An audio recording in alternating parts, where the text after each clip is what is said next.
What happens when a dying mother's only hope comes with a wedding ring and a monster in a tailored suit? Lena Carter never imagined her life would be bought and sold like merchandise. One signature, one cold contract, one impossible choice. Now she's bound to Adrian Volkov, a man whose name makes grown men tremble, whose empire is built on blood and secrets. He promised her mother would live. He never promised Lena her freedom. This is a story of survival, sacrifice, and the dangerous line between captivity and devotion. If you're hooked, stay until the end, hit that like button, and comment your city below so I can see how far this story reaches. Let's begin. The fluorescent lights of Marco's diner buzzed with their usual dying wasp hum, casting everything in that sickly yellow glow that made even the healthiest person look half dead. Lena Carter had long stopped noticing. After 14-hour shifts that bled into one another like watercolors in rain, she'd stopped noticing a lot of things.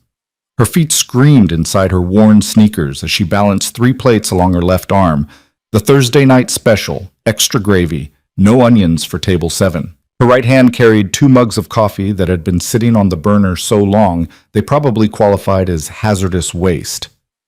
"Order up, Lena!" Marco's voice cut through the dinner rush noise, eternally impatient, eternally demanding. "Got it," she called back, her voice steady despite the tremor in her hands. 23 years old, and she felt ancient. Felt like she'd lived entire lifetimes in the span of months. Before her mother's diagnosis, Lena had plans. Community college, maybe nursing school. Dreams that seemed so distant, now they might as well have belonged to someone else entirely. Stage 4 pancreatic cancer had a way of reshuffling priorities.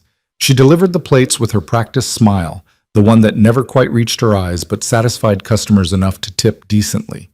Every dollar counted. Every cent went into the jar she kept hidden in her apartment, marked Mom's Treatment in fading Sharpie. It would never be enough. She knew that. The experimental trial her mother needed cost more than Lena would make in 5 years of slinging hash and pouring coffee. But she couldn't stop trying. Couldn't stop hoping that somehow, impossibly, she'd find a way. "Lena, table 3 needs a refill," Sandra called from behind the counter, her fellow waitress, and the closest thing Lena had to a friend these days. "On it." The dinner crowd thinned around 8, the usual weeknight pattern. Lena's shift didn't end until 11, but the worst of it was over. She allowed herself a moment to lean against the wall near the kitchen, closing her eyes, trying to ignore the persistent ache in her lower back. "You look like hell," Sandra observed, appearing beside her with 2 glasses of ice water. She pressed one into Lena's hand. "When's the last time you slept more than 4 hours?" "Can't remember." Lena drank deeply, the cold water a small mercy. "Doesn't matter." "It matters." Sandra's voice softened. "How's your mom?" The question landed like it always did, a stone in still water, sending ripples of grief and fear in all directions. "Stable. For now. The pain management is helping, but—" She trailed off. They both knew the rest. Stable wasn't cured. Stable was borrowed time, and the loan was coming due. The trial? Still can't afford it. Lena's laugh was bitter. Might as well be asking for the moon. Sandra squeezed her shoulder, her weathered face creased with sympathy. Before she could respond, the bell above the diner's entrance chimed. Lena glanced up reflexively, force of habit, assessing the new customer, and froze. The man who entered didn't walk so much as command space. Tall, broad-shouldered, wearing a charcoal suit that probably cost more than Lena's annual salary. Everything about him screamed money and power, from his polished Italian leather shoes to the platinum watch catching the sickly fluorescent light. But it was his face that arrested her attention. Sharp features that might have been handsome if they weren't so cold.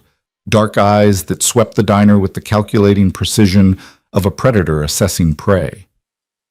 Hair so black it seemed to absorb light rather than reflect it. He looked completely, utterly out of place in Marco's diner. "I've got this one," Sandra muttered, already moving forward. But those dark eyes had already found Lena, fixed on her with an intensity that made her skin prickle. He moved toward the counter with fluid grace, and somehow Lena knew with bone-deep certainty that he wasn't here for the Thursday night special. Lena Carter? His voice matched everything else about him, smooth, controlled, and utterly devoid of warmth. Her heart kicked against her ribs. "Who's asking?" "My name is Adrian Volkov." He said it like she should recognize it.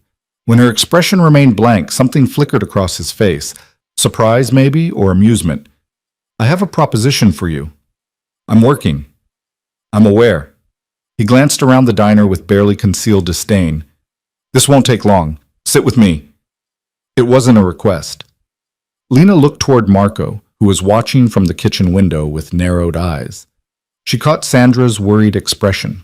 Every instinct screamed danger, but curiosity warred with caution, and beneath both, a desperate, treacherous hope whispered, "What if?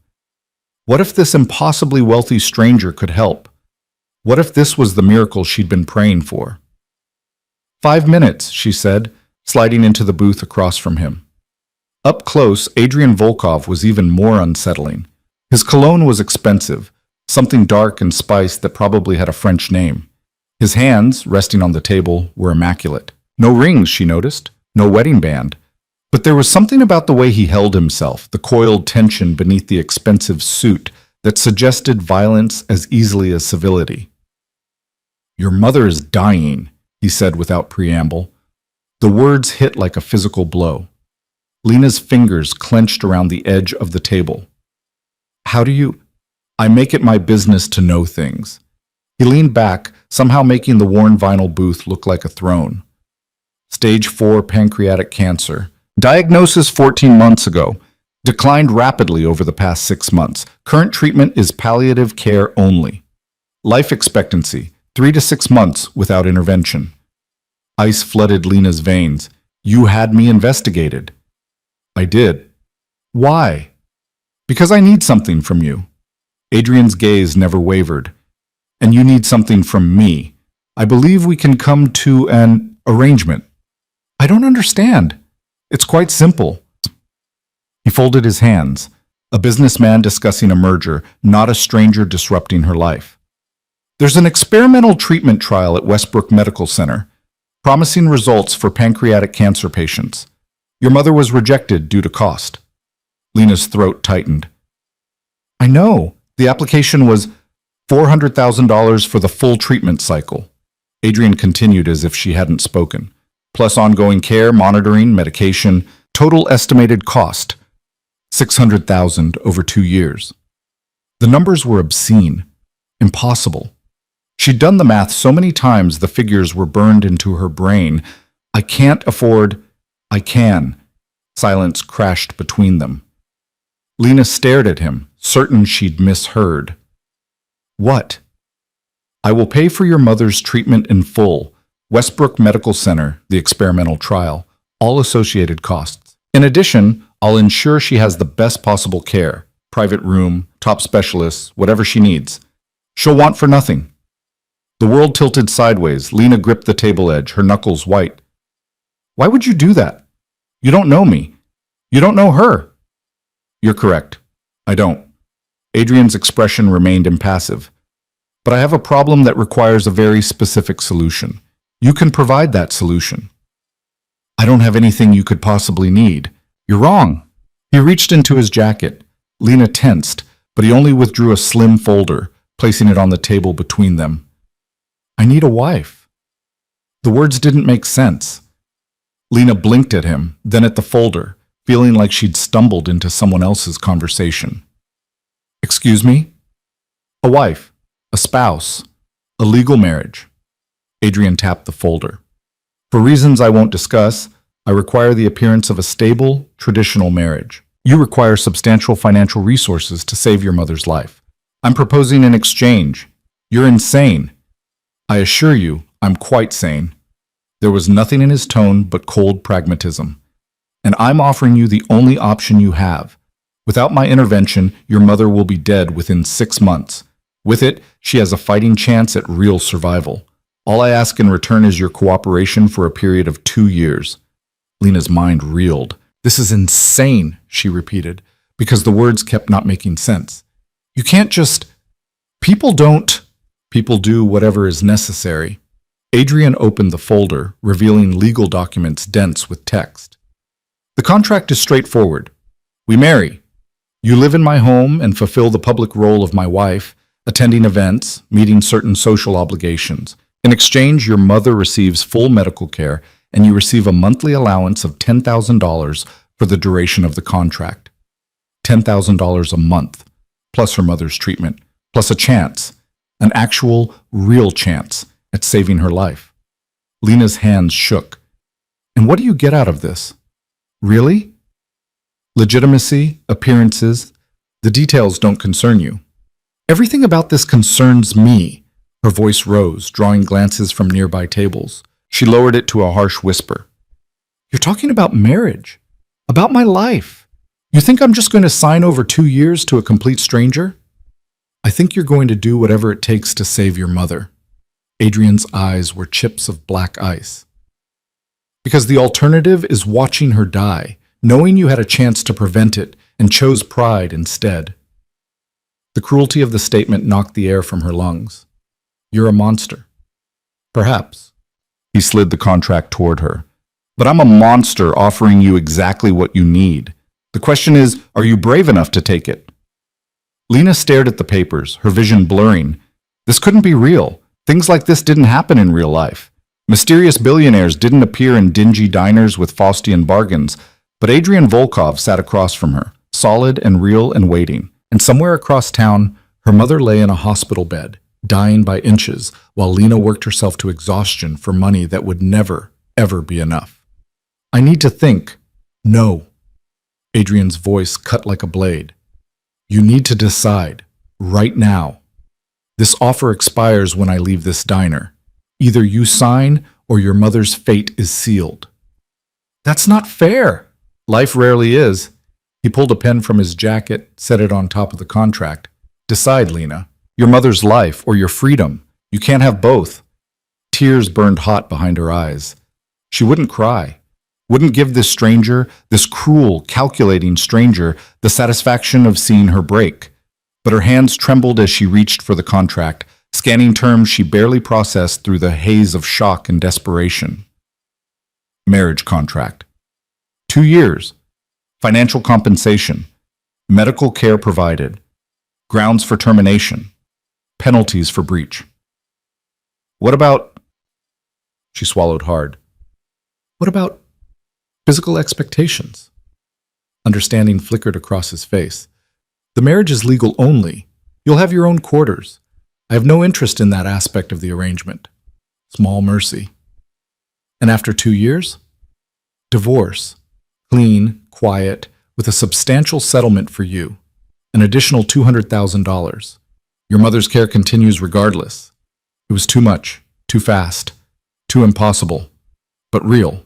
Lena thought of her mother's smile, growing rarer each day beneath the weight of pain. Thought of the light fading from eyes that had once sparkled with life. Thought of the future she was watching slip away, helpless to stop it. She picked up the pen. Wait. Adrian's hand covered hers, surprisingly warm against her cold skin. For the first time, something almost like humanity crossed his features. Understand what you're agreeing to. This isn't a fairy tale. I'm not a good man, Lena. My world is dangerous, controlled, and unforgiving. You'll be isolated, monitored. Your freedom will be severely restricted. Are you certain you can live with that? She met his eyes. Can you cure my mother? I can give her the best chance available. Then I'm certain. Something shifted in his expression. Approval, perhaps, or recognition. He released her hand. Sign. Lena signed. Each stroke of the pen felt like sealing her soul away, but she didn't stop, didn't hesitate. When the final signature was complete, Adrian gathered the papers with brisk efficiency. Your mother will be transferred to Westbrook tomorrow morning. I'll send a car for you at 6 p.m. to take you to your new home. Bring whatever personal items you need. Everything else will be provided. Tomorrow? Panic fluttered in her chest. That's too fast. I need to... Tomorrow, he repeated, standing. The conversation was over. He'd gotten what he came for. Don't be late, Lena. I don't tolerate unpunctuality. He left without another word, without looking back, leaving her sitting in the booth with her life irrevocably changed. Sandra appeared at her elbow moments later, sliding into the seat Adrian had vacated. What the hell was that? Who was that guy? Lena stared at the door where Adrian Volkov had disappeared into the night. My husband. The next 18 hours passed in a blur. Lena called the hospital at midnight, was transferred 3 times, and finally reached her mother's night nurse. I need to speak with Dr. Richardson. It's urgent. It's the middle of the night, Ms. Carter. Please. Her voice cracked. It's about my mother's treatment, an experimental trial. It's been approved and funded. I need confirmation. The nurse put her on hold. Lena paced her tiny apartment, too wired for sleep, too overwhelmed for coherent thought. When Dr. Richardson finally came on the line, his voice was cautious. Ms. Carter, I just received notification from Westbrook Medical Center. Your mother has been accepted into their trial program, effective immediately. I have to say, I'm stunned. The last I heard, funding was the barrier.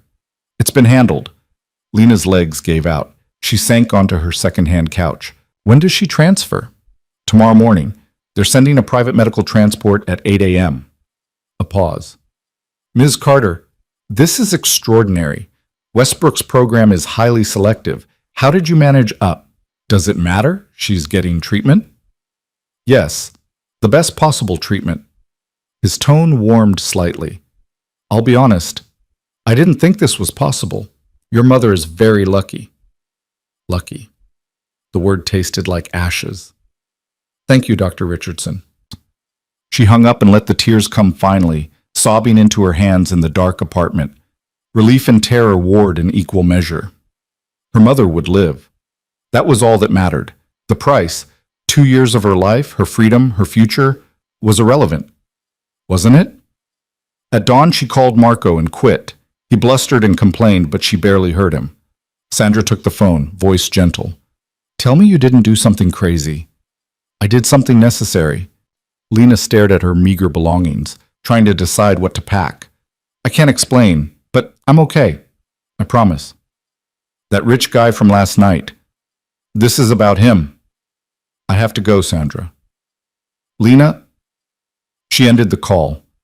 There would be time for explanations later, or maybe there wouldn't. Maybe this was the end of Lena Carter's old life, cleanly severed, impossible to return to. At 7 a.m., she took the bus to the hospital. Her mother was awake, confused by the sudden flurry of activity as nurses prepared her for transfer. Lena. Her voice was reed-thin, worn down by months of pain. What's happening? They said I'm going to Westbrook, but I don't understand. We can't afford... Don't worry about that. Lena took her mother's frail hand, shocked as always by how light it felt, how fragile. Everything's taken care of. You're going to get the treatment. You're going to get better. How? I found a way. She forced brightness into her tone. That's all that matters. Her mother's eyes, still sharp despite everything, searched her face. What did you do? What I had to. Lena squeezed her hand gently. I love you, Mom. More than anything. Just focus on getting well, okay? Lena, if you've gotten yourself into something, I'm fine. Better than fine. The lies came easier than expected. I'll visit you at Westbrook as soon as you're settled. The transport team arrived, efficient and professional. They loaded her mother onto a specialized gurney with practiced care. Lena followed them to the ambulance, watching as they secured her mother inside what looked more like a mobile hospital suite than a regular ambulance. We'll take excellent care of her, one of the paramedics assured Lena. Westbrook is expecting us. She'll be in evaluation within the hour. Lena watched the ambulance disappear into morning traffic, taking with it the woman who'd raised her, sacrificed for her, loved her unconditionally. And in exchange, Lena had sold herself to a stranger. Worth it, she told herself. Whatever happens, it's worth it. She almost believed it. At exactly 6 p.m., a sleek black town car pulled up outside her apartment building. Lena had spent the day in a daze, packing her few belongings into 2 duffel bags. Clothes, mostly. A few photos. The jewelry box her father had given her before he died. Everything that mattered fit into bags she could carry herself. A depressing realization about the scope of her life. The driver was a mountain of a man, professional and silent. He loaded her bags into the trunk without comment, opened the rear door, waited. Lena took one last look at the building that had been home for 3 years. It wasn't much. Fourth floor walk-up, water stains on the ceiling, radiator that clanked all winter, but it was hers. Had been hers. She got into the car. They drove through the city as twilight settled, leaving her neighborhood's familiar streets for areas Lena had only seen in magazines. The buildings grew taller, newer, more expensive. The people on the sidewalks wore designer clothes and walked designer dogs. This was a different world entirely. The car pulled through iron gates, actual iron gates, into a private drive. The house beyond made Lena's breath catch. Not a house, an estate. 3 stories of modern architecture, all clean lines and massive windows set back from the street behind manicured grounds. Lights glowed warmly from within, but there was nothing welcoming about the place. It looked like what it was, a fortress disguised as a home. The driver opened her door. "Miss Carter?" She stepped out on unsteady legs, staring up at the building that would be her prison for the next 2 years. The front door opened. A woman emerged, 50s, severe, dressed in what looked like a uniform. Her expression was as warm as January frost. "Miss Carter, I'm Mrs. Chen, the house manager. Please come inside." Lena followed her into a foyer larger than her entire former apartment. Marble floors, vaulted ceilings, a chandelier that probably cost more than her mother's first car. Everything was pristine, expensive, and utterly impersonal. "Mr. Volkov is delayed at the office," Mrs. Chen said, her heels clicking sharply against the marble. "He asked that I show you to your quarters and familiarize you with the house rules." "House rules?" Mrs. Chen's smile could have frozen water. "Indeed, the West Wing is Mr. Volkov's private domain. You are not to enter without express permission. The kitchen staff will prepare your meals, but you're to eat in the breakfast room or your own quarters, not the main dining room unless Mr. Volkov is present. You'll find appropriate clothing in your closet. Mr. Volkov took the liberty of having a wardrobe prepared for you." Each rule landed like a small cut. "Anything else?" "Security is paramount. You are not to leave the grounds without Mr. Volkov's knowledge and approval. There are cameras throughout the property, excluding your private bathroom. Any guests must be cleared 48 hours in advance." Mrs. Chen paused. "Do you have questions?" "Hundreds, thousands, starting with what the hell have I done?" But Lena only shook her head. "Very well, your quarters." They climbed a curved staircase to the second floor. Mrs. Chen led her down a hallway lined with original artwork that probably belonged in museums, stopping at a door near the eastern corner. "Your suite." The space beyond was larger than Lena's entire former apartment. A sitting room with elegant furniture, a bedroom with a king-size bed that looked like something from a luxury hotel, a bathroom with marble countertops, and a tub big enough to swim in. Everything was beautiful, expensive, and utterly soulless. "The closet is through there. Dinner is at 8 if you wish to join Mr. Volkov. Otherwise, I can have something sent up." Sent up is fine. The thought of sitting across from Adrian Volkov and making conversation made her stomach twist. Mrs. Chen nodded, unsurprised. "As you wish. If you need anything, use the house phone. Dial 0 for staff." She turned to leave, paused. "A word of advice, Miss Carter. Mr. Volkov values privacy, discretion, and obedience. Life will be much easier if you remember that." Then she was gone, leaving Lena alone in her gilded cage. Lena sank onto the bed, staring around at the beautiful prison. Through the windows she could see the grounds, perfectly landscaped, utterly empty. Beyond the walls, the city continued without her. Life went on. People lived and loved and made choices that didn't require selling their souls. Her phone buzzed, a text from an unknown number. "Welcome home. We'll discuss expectations tomorrow." AV not welcoming, not kind. Just information, delivered with the same cold efficiency as everything else about Adrian Volkov. Lena set the phone aside and curled onto her side, still wearing her clothes, surrounded by luxury she'd never wanted. Somewhere across the city, her mother was beginning treatment. That was what mattered. That was the only thing that could matter. She'd made her choice. Signed the contract. Sold 2 years of her life for the chance to save another. Now she had to live with it. Sleep wouldn't come. Lena lay in the massive bed, staring at the ceiling, her mind racing through everything that had happened in the last 24 hours. Yesterday morning, she'd been Lena Carter, waitress, struggling daughter, unremarkable in every way. Now she was... what? Mrs. Volkov? Adrian's wife? A bought woman living in a beautiful cage? At 11 p.m., she gave up on sleep. She wandered her suite, opening drawers and closets, discovering the scope of her new circumstances. The closet Mrs. Chen had mentioned was actually a room unto itself. Rows of clothing hung in neat lines, dresses, slacks, blouses, all in her size. Designer labels she recognized from magazines but had never imagined wearing. Shoes organized by style and color. Jewelry in a locked case she couldn't open. Everything chosen for her. Everything decided without her input. She found a robe, silk, because of course it was, and wrapped herself in it, needing something between her skin and the expensive strangeness of everything around her. The sitting room had floor-to-ceiling windows overlooking the grounds. Lena stood there, forehead pressed against the cool glass, watching the distant city lights. Her old life was out there somewhere. Her apartment probably already being shown to new tenants. The diner where Sandra would be finishing the late shift. The hospital where her mother had suffered. And Westbrook Medical Center where her mother was hopefully sleeping comfortably, finally receiving care that might actually help. Worth it, Lena reminded herself. It has to be worth it. A knock at her door made her jump. Ms. Carter?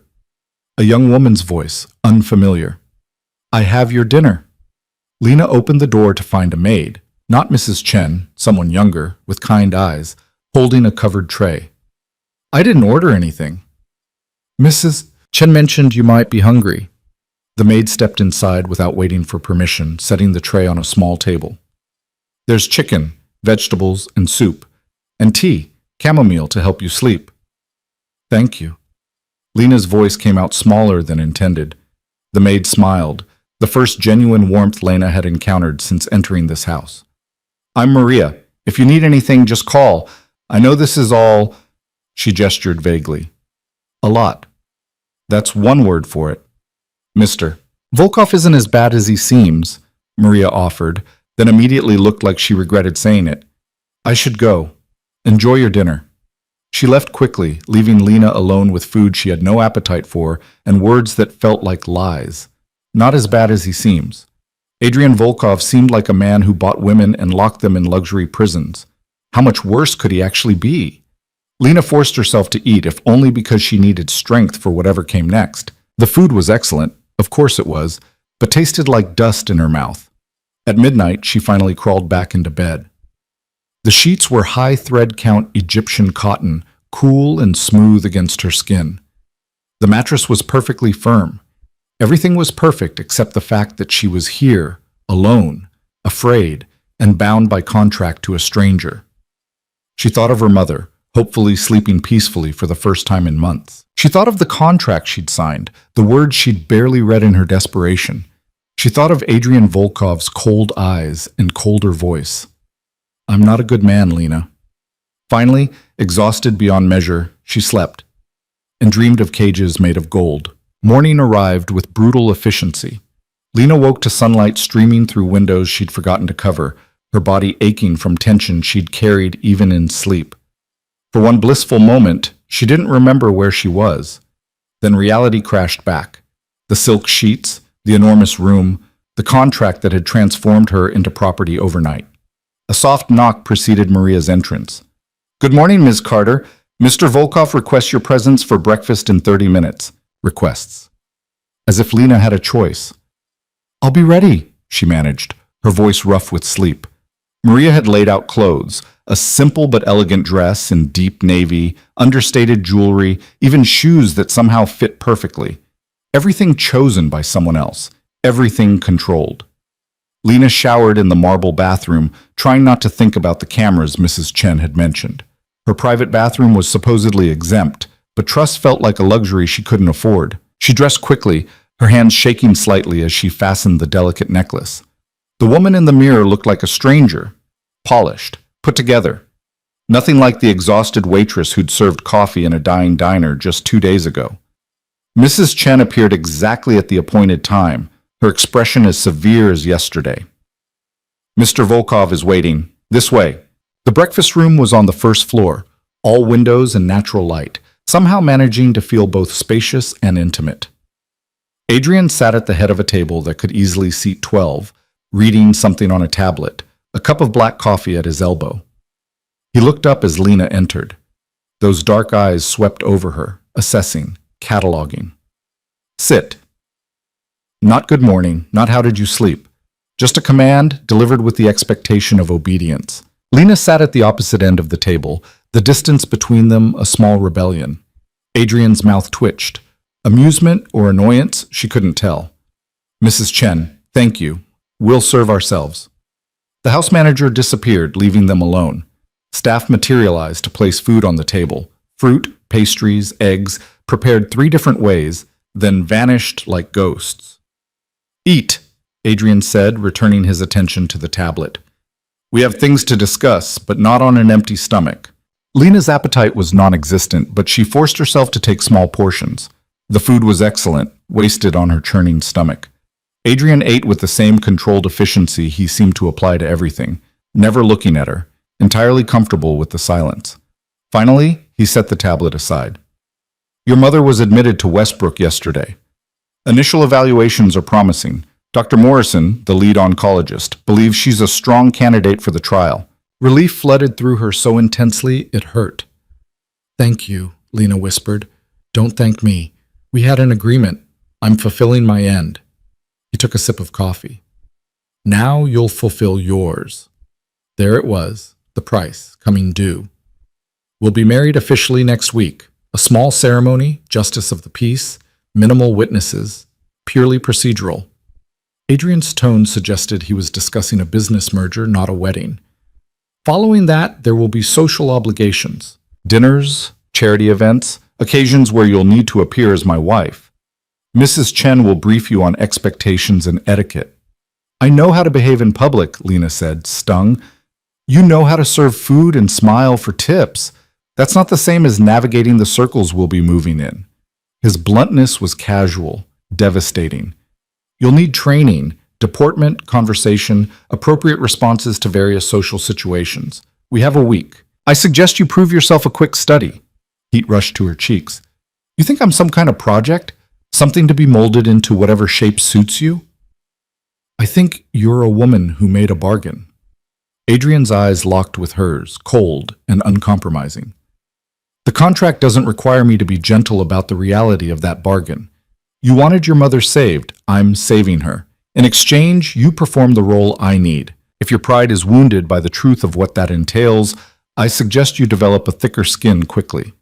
Lena's hands clenched in her lap, nails digging into her palms. She wanted to scream at him, wanted to throw something, wanted to tell him exactly what she thought of his arrogance and his cruelty and his casual destruction of her dignity. But her mother was alive, was receiving treatment, was being given a chance. She swallowed her anger like broken glass. What else? You'll have limited freedom initially. The grounds are yours to explore, but you don't leave without my knowledge and a security escort. No visitors without prior approval. All phone calls and internet usage are monitored. You're making me a prisoner. I'm protecting an investment. Adrian's expression didn't change. My world has enemies, Lena. People who would love nothing more than to find a weakness they could exploit. Until I'm certain you understand the rules and the risks, your movements are restricted. Consider it a probationary period. And after? Do I ever get to have a normal life? There is nothing normal about this arrangement. The sooner you accept that, the easier this will be for both of us. He stood, the conversation clearly over. Mrs. Chen will collect you at 10. Your training begins today. I suggest you approach it with an open mind. He left without waiting for a response, taking his coffee and his tablet and his absolute control with him. Lena sat alone at the enormous table, surrounded by food she couldn't eat and luxury she couldn't enjoy, and wondered what exactly she'd condemned herself to. The next week was a blur of instruction and correction. Mrs. Chen proved to be a relentless teacher. Posture first. Lena's shoulders were too hunched, her walk too casual. Hours of practice balancing books on her head like some Victorian finishing school nightmare. Then table manners, because apparently Lena had been eating wrong her entire life. Which fork for which course? How to hold a wine glass. The proper way to dab her lips with a napkin. Mr. Volkov's associates come from old money, Mrs. Chen explained. her tone suggesting Lena was a particularly slow student. They notice these things. One mistake, and they'll know exactly what you are. And what am I? Lena asked, exhausted and aching from maintaining perfect posture for 3 hours straight. Mrs. Chen's smile was sharp as a blade. Someone pretending to be something she's not. Your job is to make them forget that. There were lessons in conversation, topics to avoid, topics to encourage. Never discuss politics or religion. Always compliment without seeming obsequious. Laugh at jokes even if they're not funny, but not too loudly. Ask questions that allow others to talk about themselves. You're teaching me to be a performing seal, Lena muttered after one particularly grueling session.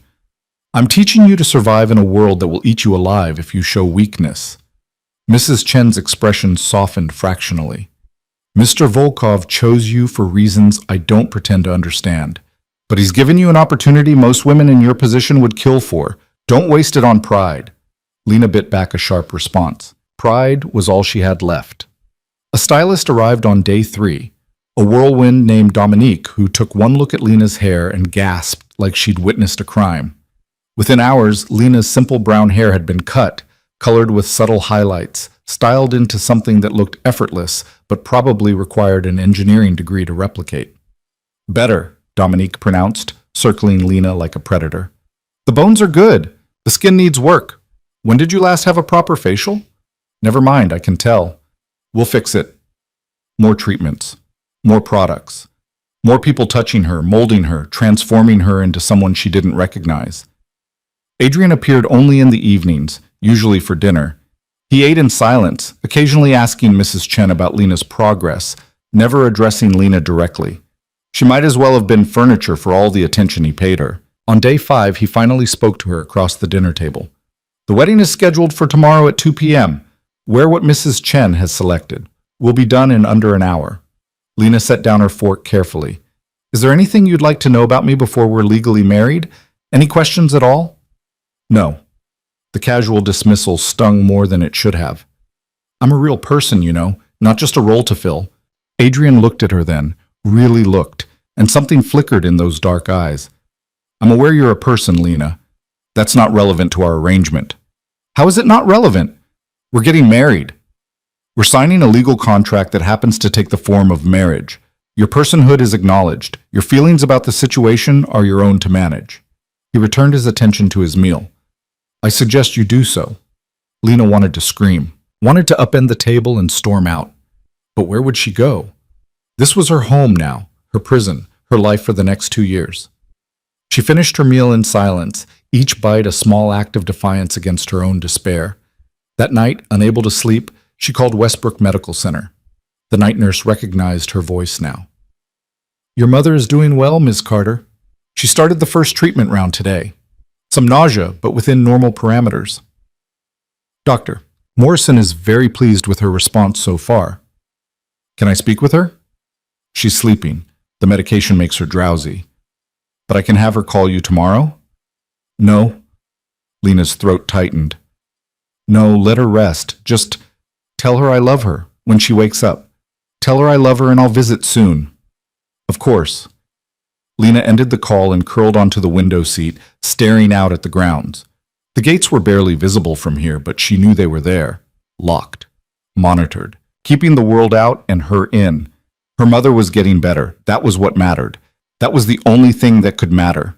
She repeated it like a prayer until she believed it. The wedding was exactly as romantic as a tax audit. They drove to the courthouse in Adrian's black Mercedes, Lena wearing a cream-colored dress that probably cost more than her monthly rent used to. No white, no veil. Nothing that suggested this was anything but a transaction. Adrian wore a suit that fit like it had been made for him, which it probably had, and maintained his usual silence during the drive. His driver navigated morning traffic with professional efficiency, while Lena tried not to think about what she was about to do. The ceremony took 12 minutes. A judge who clearly knew Adrian personally, the familiarity in his greeting suggested history Lena didn't want to examine, performed the service with brisk efficiency. Mrs. Chen and the driver served as witnesses. There were rings, simple platinum bands that Adrian produced from his jacket pocket like an afterthought. Do you, Adrian Volkov, take this woman to be your lawfully wedded wife? I do. Flat, emotionless, a checkbox marked. And do you, Lena Carter, take this man to be your lawfully wedded husband? Lena's throat closed. This was it, the final point of no return. She could still walk away, could run from the courthouse and disappear into the city. But her mother's face rose in her mind, weak, dying, finally getting the care she desperately needed. I do, she whispered. The judge smiled. Then by the power vested in me by the state, I now pronounce you husband and wife. You may kiss the bride. Adrian's hand was warm as it cupped her face, tilting her chin up. His kiss was brief, perfunctory, nothing like what a first kiss as husband and wife should be. But his lips were softer than she expected, and for just a moment Lena caught the scent of his cologne, that dark, spiced fragrance that was becoming familiar. Then it was over. Adrian stepped back, already turning to shake the judge's hand, thanking him for his time. Just like that, Lena Carter became Lena Volkov. They signed papers. The judge made a joke about marital bliss that neither of them laughed at. Mrs. Chen produced a camera and took exactly 3 photographs, evidence Lena supposed that this farce had actually happened. On the drive home, Adrian made a phone call, speaking in rapid Russian to someone on the other end. Lena stared out the window, watching the city pass by, trying to process what she'd just done. She was married, to a stranger. A cold, controlling stranger who'd bought her like merchandise and expected her to perform like a trained animal. We'll announce it tomorrow, Adrian said, ending his call. Selective media outlets, a prepared statement about a private ceremony. You're not to speak to press under any circumstances. All inquiries go through my communications team. Of course they do, Lena muttered. Excuse me? She turned to face him. Nothing. Absolutely nothing. Just your wife agreeing to another rule in her cage. Adrian's expression hardened. If you have something to say it clearly. What would be the point? You don't care what I think. You don't care how I feel. You bought what you needed, and now you're managing your investment. I get it. Message received loud and clear. Silence filled the car, tense and dangerous. When Adrian finally spoke, his voice was low and controlled, which somehow made it more threatening. You're angry. I understand. This isn't the life you imagined for yourself. But let me be very clear, Lena. You made a choice. You signed a contract knowing full well what you were agreeing to. If you regret that choice now, that's unfortunate, but it changes nothing. You're my wife. You'll perform the duties required of you, and you'll do so without petulance or dramatics. Are we understood? Perfectly. She turned back to the window, blinking against tears she refused to shed in front of him. They didn't speak for the rest of the drive. The first public appearance came 3 days later. A charity gala for children's cancer research, deeply ironic given the circumstances. Lena wore a gown that cost more than her car used to. Midnight blue silk that clung to curves she didn't know she had, with jewelry that probably required its own security detail. Adrian entered her suite while she was still getting ready, Maria putting final touches on Lena's hair. He dismissed the maid with a gesture, leaving them alone. Stand up, he commanded. Lena did, feeling exposed under his scrutiny. He circled her slowly, and she hated the way her pulse jumped at his proximity. You'll do, he said finally. Not a compliment, just an assessment. Remember what Mrs. Chen taught you. Smile, be pleasant. Let me do the talking. If someone asks you a direct question, keep your answers brief and redirect back to them. You're arm candy tonight, nothing more. How flattering. His hand shot out, gripping her chin, not hard enough to hurt, but firmly enough to force her to meet his eyes. This is important, Lena. I need you to understand how important. The people at this event are powerful, connected, and dangerous in ways you can't begin to imagine. One wrong word from you could have consequences neither of us wants to deal with. Then maybe you should have married someone from your world instead of a waitress you're trying to pass off as something she's not. Maybe I should have. He released her abruptly. But I didn't. I married you. So tonight you're going to prove that wasn't a mistake. The gala was held at a historic hotel downtown, all marble and gold and crystal chandeliers that probably predated electricity. Lena's heels clicked against the floor as they entered, her hand resting lightly on Adrian's arm, the perfect picture of a devoted wife. The room was full of people who looked like they'd never experienced a day of hardship in their lives. Designer gowns, tailored tuxedos, jewelry that could fund small nations, and the way they looked at Lena, assessing, judging, calculating her worth, and finding her wanting. Adrian, a silver-haired man approached, arms spread in greeting. Congratulations on your marriage. We were all shocked by the announcement. Thank you, Marcus. Adrian's smile was perfect, warm without being genuine. I'd like you to meet my wife, Lena. Marcus took her hand, his grip lingering just a moment too long. Enchanted. You're quite different from Adrian's usual companions. The pause before companions was deliberate, pointed. Lena felt heat rise in her cheeks. I'm very lucky, she managed, her voice steady despite her discomfort. Indeed. Marcus's eyes swept over her, appraising. Tell me, Lena, how did you meet our Adrian here? He's been terribly mysterious about the whole courtship. Lena's mind went blank. They hadn't prepared a story, hadn't discussed what to say when we met through mutual friends, Adrian interjected smoothly. Nothing dramatic. Sometimes the best things happen quietly. How romantic. Marcus didn't sound convinced. Well, I hope you know what you're getting into, my dear. Adrian has quite the reputation. Marcus, if you'll excuse us, I see the mayor has arrived. Adrian steered Lena away before she could respond, his hand firm at the small of her back. I didn't know what to say, Lena whispered as they moved through the crowd. You weren't supposed to say anything. That's why I interrupted. His mouth was close to her ear, his breath warm against her skin. Marcus is fishing for information. Everyone here is. Our marriage was sudden. They want to know why. They want to find the weakness, the angle, the truth beneath the surface. And what is the truth? That's none of their business. He snagged 2 glasses of champagne from a passing waiter, pressing one into her hand. Drink? Smile. We're blissfully happy newlyweds, remember? The night became a parade of fake smiles and careful conversations. Adrian introduced her to an endless stream of people whose names she immediately forgot. Business associates, politicians, society matrons who looked at her like she was a particularly interesting insect.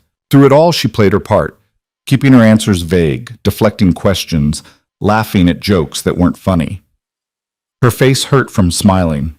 You're doing well, Adrian murmured during a brief moment alone. They were standing at the edge of the ballroom, watching couples dance to an orchestra that probably cost more per hour than Lena used to make in a month. I'm exhausted. Another hour, then we can leave.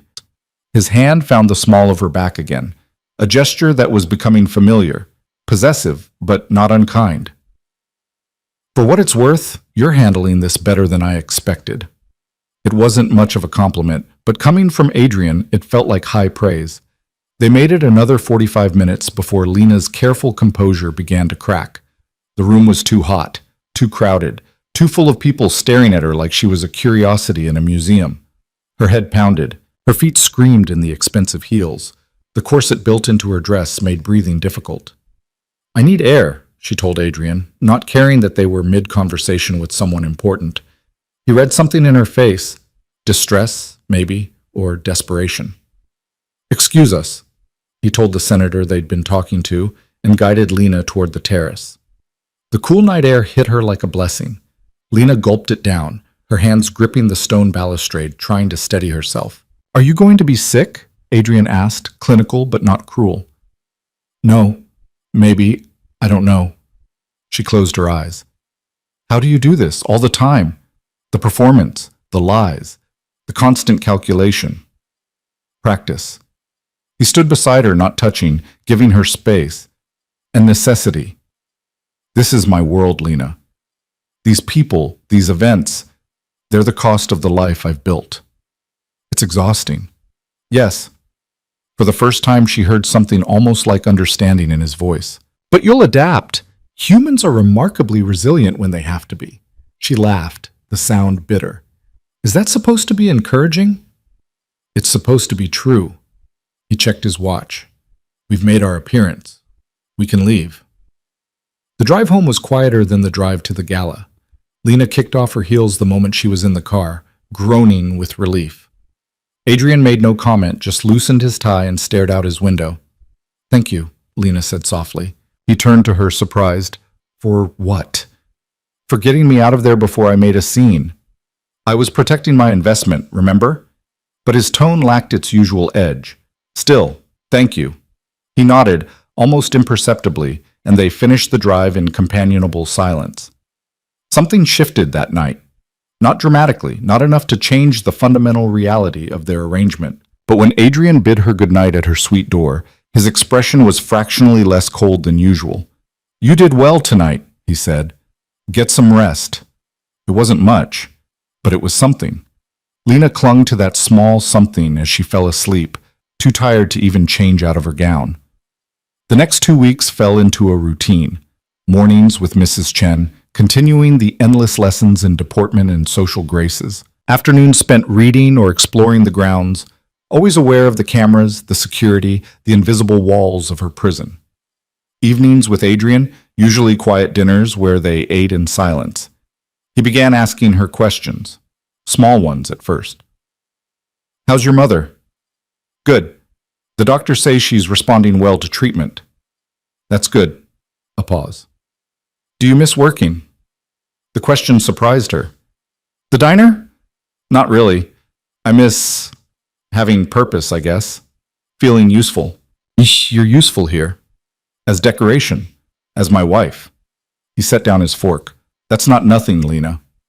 It feels like nothing. He studied her for a long moment. What would make it feel like something? She hadn't expected that. Hadn't expected him to care. I don't know. Maybe if I felt like less of a prisoner and more like a person with choices. Such as? Visiting my mother without needing security clearance. Having friends. Going outside these walls without an escort. She met his eyes. Having conversations with my husband that go beyond logistics and criticism. Adrian leaned back in his chair, his expression unreadable. The security isn't negotiable. Not yet. But the rest... He seemed to be choosing his words carefully. I'm not accustomed to companionship. My life is built on control and distance. Trust is a luxury I can't afford. I'm not asking you to trust me. I'm asking you to see me as something other than an obligation. Silence stretched between them, heavy with words neither knew how to say. I'll consider it, Adrian said finally. Give me time. It wasn't a promise, but it was more than she'd had before. 3 weeks into the marriage, Lena woke feeling wrong. Not sick exactly, just off. Her body felt heavy, foreign. She pushed through it, getting ready for the day, forcing herself to eat breakfast even though the smell of coffee made her stomach turn. By afternoon, the wrongness had intensified. Exhaustion dragged at her like weights. Her head pounded. When she tried to stand from the couch where she'd been reading, the room tilted sideways. She made it to the bathroom before collapsing, her vision swimming, her body refusing to cooperate. Miss Carter? Maria's voice, distant and worried. Miss Carter, are you all right? Lena tried to answer but couldn't form words. The world was spinning, fading, slipping away from her like water through cupped hands. The last thing she remembered was Maria's scream for help, and then nothing. She woke in her bed, disoriented and aching. A doctor stood over her, middle-aged, professional, checking her pulse with practiced efficiency. Adrian stood by the window, his back rigid with tension. What happened? Lena's voice was a croak. You fainted, the doctor said gently. Gave everyone quite a scare. How are you feeling now? Terrible. Like I've been hit by a truck. That's not surprising given your vitals. Your blood pressure is low, you're dehydrated, and there are some other concerning indicators. He exchanged a glance with Adrian. When was your last menstrual period? The question seemed to come from nowhere. Lena's foggy brain struggled to process it. A few weeks ago? Maybe longer. I don't remember. Why? I'd like to run some tests, with your permission, of course. Oh, what kind of tests? Another glance at Adrian, who had turned from the window, his expression unreadable. I think you might be pregnant, Mrs. Volkov. The words didn't make sense, couldn't make sense. Lena laughed, a sharp, slightly hysterical sound. That's impossible. Is it? The doctor's tone was carefully neutral. Yes. My husband and I, we're not... She looked at Adrian, hoping he'd explain, but he remained silent. We haven't been together, like that. Not once. Lena. Adrian's voice was quiet, controlled, but there was something underneath it she couldn't identify. Let Dr. Morrison run the tests. This is insane. I can't be pregnant. You know I can't be pregnant. But even as she said it, doubt crept in. The exhaustion, the nausea, the way her body had felt wrong for days now. The tests will tell us for certain, Dr. Morrison said. I'll need a blood sample, Lena submitted numbly, watching her blood fill the vials, feeling like she was watching this happen to someone else. This couldn't be real. Couldn't be possible. Adrian hadn't touched her. Not once. Their marriage was in name only, he'd promised. She'd been so careful, so certain this was one line that wouldn't be crossed. Dr. Morrison left with his samples, promising results within hours. Lena and Adrian stared at each other across the bedroom, the silence between them crackling with unspoken questions. This is impossible, Lena said again, needing him to confirm it, needing him to tell her the doctor was wrong. We'll know soon enough. His face was a mask, revealing nothing. Adrian, you said we wouldn't. I know what I said. Then how? How could I possibly be pregnant? He didn't answer, just turned back to the window, his shoulders tight with tension she didn't understand. The wait for results was torture. Lena lay in bed, her mind racing through possibilities, each more impossible than the last. This had to be a mistake. Some other explanation. Stress could cause missed periods. Exhaustion could mimic pregnancy symptoms. The doctor was wrong. He had to be wrong. But deep in her gut, beneath the panic and denial, a tiny voice whispered the truth she wasn't ready to face. Dr. Morrison returned 3 hours later. His expression told Lena everything before he said a word. The tests are conclusive. You're pregnant, Mrs. Volkov, approximately 4 weeks along based on your hormone levels. The room spun again. Lena gripped the sheets, trying to anchor herself to reality. That's impossible, she whispered. I would remember. And then, like puzzle pieces clicking into place, fragments surfaced. The wedding night. The champagne she'd drunk too quickly on an empty stomach. Feeling dizzy, disoriented. Adrian helping her to her room. The memory fractured after that, blurred by alcohol and exhaustion, but there were moments, flashes of heat, of hands and breath, and, oh God, she looked at Adrian, who'd gone very still. The wedding night. I'll leave you two to talk, Dr. Morrison said quietly, letting himself out. Silence crashed down like a physical weight. You don't remember, Adrian said finally. Not a question. A statement. I remember pieces. I was drunk. You helped me upstairs. And then Lena pressed her hands to her face, trying to force the memories into focus. I thought I dreamed it. It was so vague, so unclear. I assumed it was the alcohol making me imagine things. It wasn't imagination. Adrian's voice was flat, emotionless. It happened. Why didn't you tell me? You were drunk, barely conscious. I thought... He stopped, jaw clenched. It doesn't matter what I thought. It happened. You were in no state to consent. That makes it my responsibility. The weight of that admission hung between them. You said you could never have children, Lena managed. You said it was impossible. I was told it was impossible. A medical condition from years ago. The doctors were certain. He laughed, the sound harsh and bitter. Apparently they were wrong. Lena stared down at her still flat stomach, trying to process the impossible reality growing inside her. A baby. Adrian's baby. Created in a moment neither of them fully remembered, binding them together in a way that went far beyond any contract. What do we do? She whispered. Adrian was quiet for a long time. When he finally spoke, his voice was different, softer, uncertain in a way she'd never heard from him. We adapt. We survive. We figure it out. He moved closer, sitting on the edge of the bed, still not quite touching her. I know this isn't what you wanted. It isn't what either of us wanted. But it's real now. Undeniable. We have to deal with it. I don't know if I can do this. Tears spilled down her cheeks. I don't know how to be a mother. I don't know how to be your wife. I don't know anything except that I'm terrified and I feel completely alone.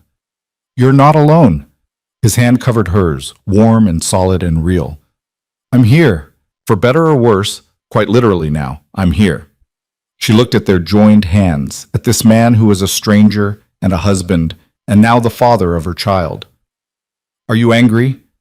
I don't know what I am, he admitted, shocked, confused, trying to process the impossible. He met her eyes, but not angry, not at you. What happens now? Now you rest. We make sure you're healthy. We tell your mother, carefully, and we figure out how to navigate this new reality. His grip tightened fractionally. Together. It wasn't love, wasn't even affection, really, but it was something, a tentative alliance in the face of the impossible. Lena clung to that as exhaustion pulled her under, Adrian's hand still warm in hers, the future uncertain, but no longer quite so alone. Outside, the sun set over the city, painting the sky in shades of gold and crimson. Inside the cage that had become her home, Lena Volkov closed her eyes and tried to imagine what came next for a woman who'd sold herself into marriage and somehow found herself carrying a child she never expected with a man she barely knew. The contract had promised 2 years. The baby growing inside her promised forever. Everything had changed, and nothing would ever be the same again. The morning sickness started 2 days after the diagnosis, brutal and unrelenting. Lena spent the first hour after waking hunched over the toilet, her body rejecting everything while her mind struggled to accept the reality of what was happening inside her. Maria hovered anxiously in the doorway, offering ginger tea and crackers that Lena couldn't stomach. It will pass, Mrs. Volkov. My sister had terrible sickness with all 3 of hers. By the 2nd trimester, she was fine. 2nd trimester. The words felt surreal. Lena was going to be pregnant for months, was going to grow larger, slower, more vulnerable, was going to bring a life into this strange, controlled world she'd stumbled into. Adrian appeared while she was still on the bathroom floor, too exhausted to move. He didn't say anything, just crouched beside her and pressed a cool washcloth to her forehead. This is your fault, Lena mumbled, the words lacking any real venom. I know. His voice was quiet. Dr. Morrison is coming this afternoon. He'll prescribe something to help with the nausea. Nothing helps with this. We'll try anyway. He helped her to her feet with surprising gentleness, steadying her when she swayed. You need to eat something. Even if it comes back up, you need to try. Is that a medical opinion or a command? Both. But there was almost warmth in his tone. Come on, there's plain toast and weak tea waiting. Over the next week, something shifted between them. Adrian still maintained his distance, still controlled every aspect of her life, but the edges of his coldness had begun to soften. He checked on her multiple times a day, appeared whenever the morning sickness was particularly bad, made sure Dr. Morrison prescribed every possible remedy for her symptoms. You don't have to do this, Lena told him one evening as he brought her the anti-nausea medication himself instead of sending Maria. You have staff for this. You're carrying my child. He handed her the pills and a glass of water. That changes things. Does it? Or am I just a more valuable investment now? He flinched, actually flinched, and Lena felt a small, mean satisfaction at having landed a blow. You're not an investment, Adrian said carefully. You never were. You were a necessity, a solution to a problem. But this, he gestured vaguely at her stomach. This wasn't part of the plan. This is real in a way the contract never was. Real how? I don't know yet. The admission seemed to cost him, but we're going to figure it out. They told her mother a week later during Lena's first visit to Westbrook Medical Center since the wedding. The treatment had worked miracles already. Her mother's color was better, her eyes brighter, her movements less pained. She looked more alive than Lena had seen her in months. Sweetheart. Her mother's embrace was still fragile, but stronger than before. I've missed you so much. They won't let me have my phone during treatment cycles, and I've been going crazy wondering how married life is treating you. Lena caught Adrian's eye over her mother's shoulder. He stood near the door, giving them space, his expression carefully neutral. It's been an adjustment, Lena managed. But I have news. Good news, I think. Her mother pulled back, studying Lena's face with the instinct only mothers possess. What kind of news? I'm pregnant. The words hung in the air between them. Her mother's expression cycled through shock, confusion, joy, concern, landing somewhere in the vicinity of cautious happiness. Pregnant? You and Adrian. She looked past Lena to where Adrian stood. That was fast. It was unexpected, Adrian said, moving closer. But we're managing. Managing.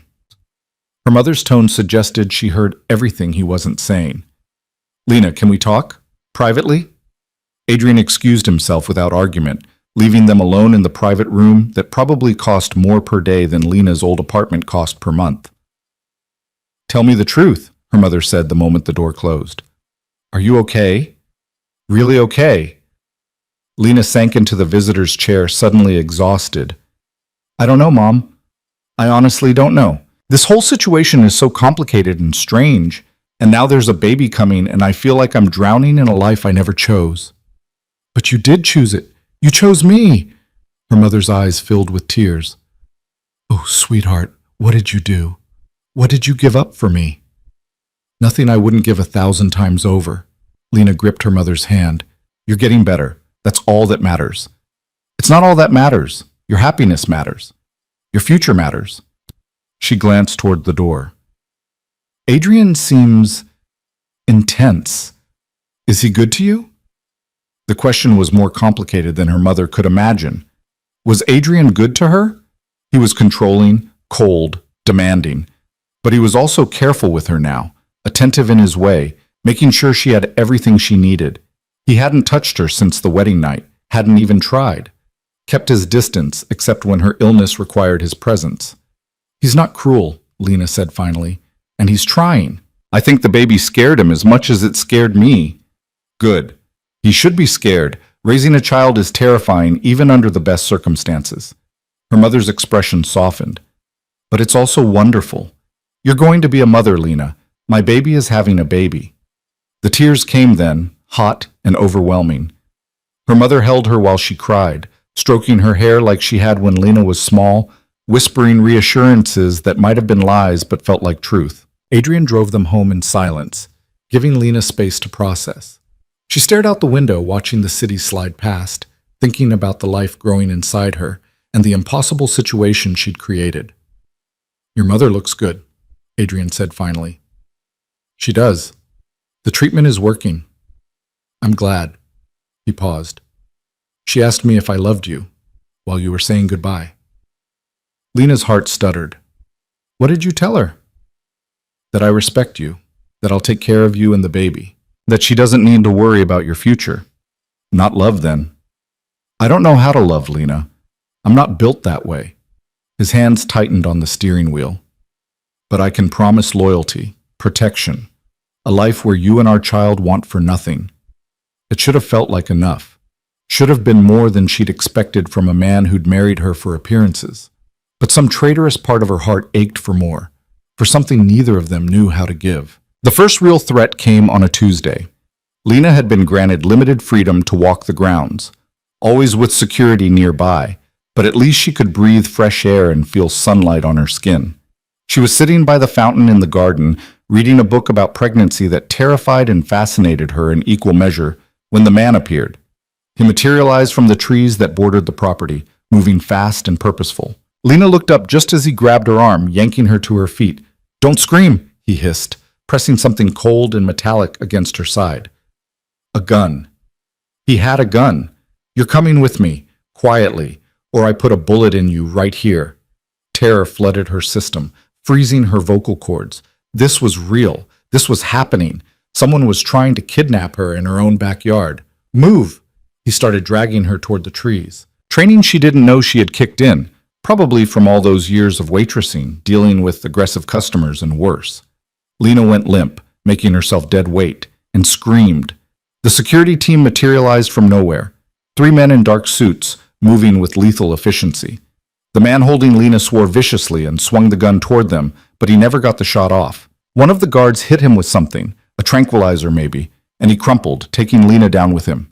She hit the ground hard, the impact knocking the air from her lungs. Pain lanced through her side where she'd landed. Fear for the baby overwhelmed everything else. Mrs. Volkov!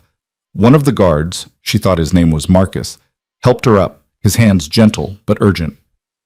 Are you hurt? I don't know. The baby, I need... We're calling Dr. Morrison now.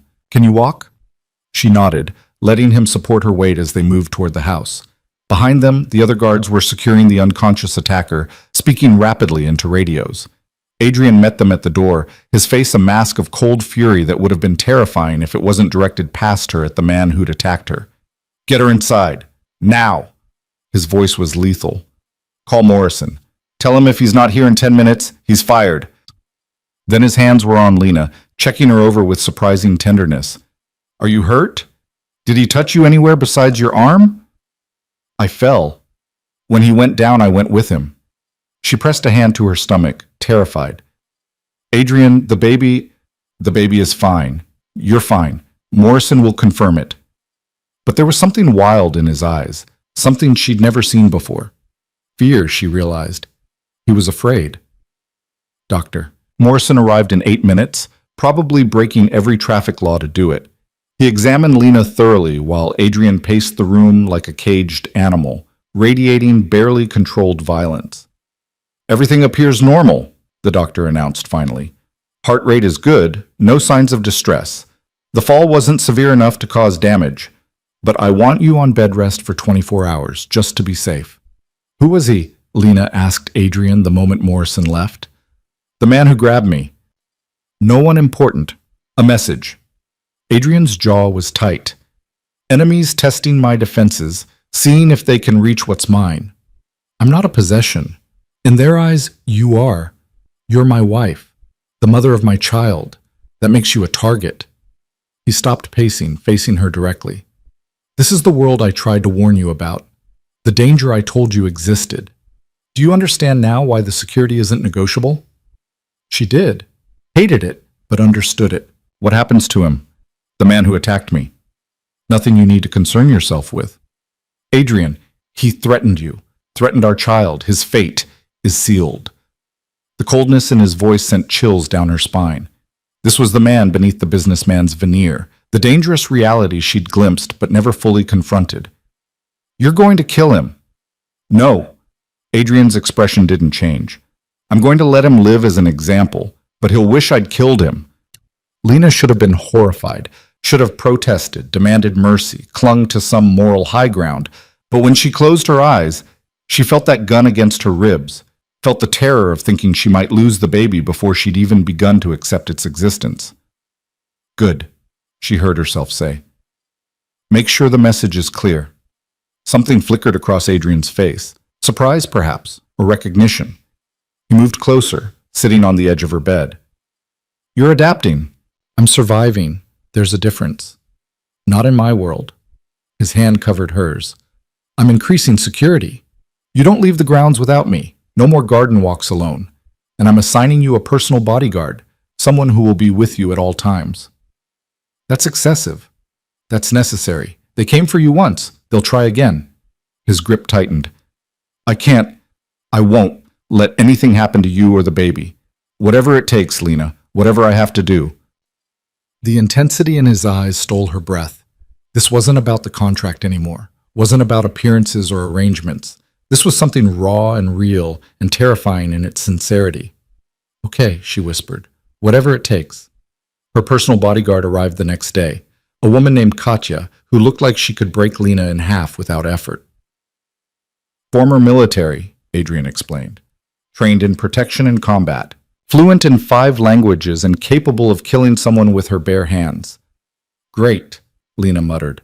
My own personal assassin. Katya's expression didn't change. I prefer protection specialist, Mrs. Volkov, and I'm here to keep you alive, not make friends. Despite the rocky start, Lena found herself warming to Katya's blunt efficiency. The woman was a constant presence, silent, observant, but not intrusive. She gave Lena space while remaining close enough to intervene if necessary. Why did you take this job? Lena asked, one afternoon while Katya accompanied her to a doctor's appointment. Mr. Volkov pays well, and the work is interesting. That's it? Just money? Katya was quiet for a moment. My daughter is 6. Special needs requires constant care and therapy that costs more than most people make in a year. Mr. Volkov covers all of it as part of my compensation package. So yes, money. but also the chance to give my child a future. Oh, Lena understood that calculation intimately. I'm sorry about your daughter. Don't be. She's perfect. Just different. Katya's expression softened fractionally. You're doing the same thing, aren't you? Trading your freedom for someone else's life. Is it that obvious? Your mother, the experimental treatment, the timing of your marriage. Katya shrugged. I'm paid to notice details. The question is, was it worth it? Lena pressed a hand to her growing stomach. Ask me in 2 years. As her pregnancy progressed, Adrian's behavior changed in ways Lena couldn't have predicted. He became almost obsessive about her health and comfort. Anything she mentioned wanting appeared within hours. Craving Thai food at 2 a.m., a private chef materialized to prepare it fresh. Complaining about back pain? The next day brought a massage therapist who came twice weekly. You don't have to do all this, Lena told him after he'd installed a specialized pregnancy pillow system that probably cost more than a car. Yes, I do. He was checking his phone, already moving on to the next task. You're uncomfortable. I'm fixing it. But why? The contract doesn't require you to cater to my every whim. He looked up then, really looked at her, and something in his expression made her breath catch. The contract is irrelevant. You're carrying my child. That supersedes any legal arrangement. I don't understand you, Lena admitted. You're still so controlled, so distant. But then you do things like this, and I don't know what to think. Adrian set his phone down, giving her his full attention for once. I told you I don't know how to love. That's true. My childhood didn't exactly foster emotional availability. His jaw tightened. But I know how to protect what's mine. I know how to provide those things I can do. Those things I will do, to my last breath if necessary. Is that what we are? Yours? Yes. No hesitation. For better or worse, you and that baby are mine now, and I take care of what's mine. It should have felt possessive, suffocating. Instead, it felt like the closest thing to safety Lena had known in months. The second attack came 8 weeks later when Lena was showing enough that strangers could tell she was pregnant. They were returning from a charity event, another performance, another night of playing the perfect couple. Lena was exhausted, her feet swollen, wanting nothing more than to collapse into bed. She just dozed off in the back of the car when the world exploded. The crash came from the passenger side, another vehicle slamming into them with deliberate force. The car spun, Lena's seatbelt cutting into her as Adrian threw his body over hers, shielding her with his own. Glass shattered. Metal screamed. For a few terrible seconds, the world was nothing but noise and chaos and terror. Then silence. Lena. Adrian's voice, urgent against her ear. Are you hurt? I don't know. Everything hurt. Everything was wrong. The baby. We're getting you out. Stay still. Men surrounded the car. Security, Adrian's people, moving with military precision. They extracted Lena carefully, checking for injuries, while Adrian barked orders into his phone. Hospital. Now. I don't care what you have to do. I want Morrison meeting us there. Lena's vision swam. She pressed her hands to her stomach, terrified by the absence of movement, the stillness where life should be fluttering. Adrian, she gasped. I can't feel the baby. His face went white. You're in shock. It's too early to feel consistent movement anyway. Morrison will check. Everything will be fine. But his hands shook as he helped her into another car, one that had materialized from nowhere, and Lena knew he was as terrified as she was. The hospital was a blur of tests and monitors and Dr. Morrison's carefully neutral face as he performed an ultrasound. Lena gripped Adrian's hand hard enough to hurt, staring at the screen, praying for movement, for proof of life. Then, there, a flutter, a heartbeat, steady and strong. The baby's fine, Morrison announced, relief evident in his voice, completely unaffected. You, however, have bruised ribs and minor whiplash. I want you on strict bed rest for at least a week. Lena sagged back against the pillows, tears of relief streaming down her face. Thank you. Thank you. Adrian pressed his forehead to their joined hands, his shoulders shaking with what might have been tears or might have been rage. When he finally looked up, his expression was murderous. Find them, he told someone, one of his security team who'd appeared in the doorway. Find everyone involved. I want names, locations, everything. No one touches my family and lives to regret it. Family. The word hung in the air, shocking in its intimacy. Later, when they were alone in the private room Adrian had arranged, Lena found the courage to ask what she'd been wondering for weeks. Why me? Really? You could have found anyone to play your wife. Someone from your world, someone who understood the rules. Why choose a waitress you'd never met? Adrian was quiet for so long she thought he wouldn't answer. Then, carefully, he said, I saw you, months before I approached you. One of my associates frequents that diner for business meetings. I was there for something else entirely, and I saw you serving tables, smiling at customers who treated you like furniture. And then I saw you on your break, in the alley out back, crying on the phone about your mother's diagnosis. Lena's breath caught. You were watching me? Not intentionally, but I watched you compose yourself, dry your tears, and go back inside to finish your shift like nothing was wrong. That kind of strength, that kind of resilience, I knew I needed that. Needed someone who would adapt, survive, do whatever it took. He met her eyes. I investigated you, found out about your mother, your circumstances, your complete lack of viable options, and I made you an offer I knew you couldn't refuse. That's incredibly manipulative. Yes, he didn't deny it, but it's also the truth. I chose you specifically, Lena, not randomly. Not because you were convenient, because you were exactly who I needed. And now? Now that I'm pregnant and people are trying to kill me, am I still exactly who you need? You're more than I need. He struggled with the words. You're becoming something I didn't expect. He stopped, jaw clenched, unable or unwilling to finish the sentence. Someone you what? Someone I can't afford to lose. The admission seemed to cost him everything. This wasn't supposed to happen. You were supposed to be a role, a contract, a temporary solution. But you're carrying my child. You've been attacked twice because of me. And I find myself caring about that in ways that have nothing to do with appearances or arrangements. Lena's heart thundered in her chest. Adrian, I'm not good at this. At feelings, emotions, whatever this is. But I'm trying. His hand covered her stomach, gentle and reverent. For you, for the baby. I'm trying to be something other than the monster I was raised to be. She covered his hand with hers, feeling the warmth of his skin, the slight tremor that betrayed his carefully controlled exterior. You're not a monster. Monsters don't worry about pregnancy pillows, or show up when someone's violently ill, or throw themselves in front of cars to protect people they allegedly don't care about. Don't romanticize this, Lena. I'm still the man who bought you, who forced you into this life. The baby doesn't change that. No, but it changes us. Changed us already, whether we're ready for it or not. They sat in silence, his hand still resting on her stomach, both of them feeling the flutter of life between them, proof of something real emerging from their manufactured arrangement. Outside, the city continued its indifferent rhythm. Inside the hospital room, two people who'd started as strangers began the terrifying work of becoming something more. Neither knew what that something would be. But for the first time since signing the contract, Lena felt like maybe, just maybe, it might be worth finding out.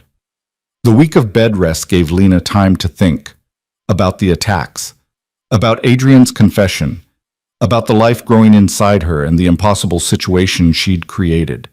Katya stationed herself outside Lena's bedroom door, a silent sentinel.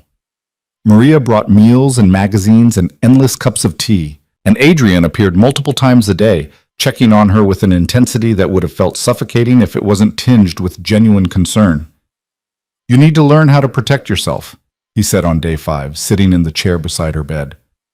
Basic self-defense, weapons training, situational awareness. I'm pregnant and on bed rest. After, when Morrison clears you. His expression was serious. The attacks will continue, Lena. My enemies see you as a weakness, a pressure point they can exploit. You need to be able to defend yourself when I'm not there. I have Katya. Katya is excellent, but she's one person, and if someone gets past her, you need to know what to do. He leaned forward. I'm not trying to scare you. I'm trying to prepare you. There's a difference.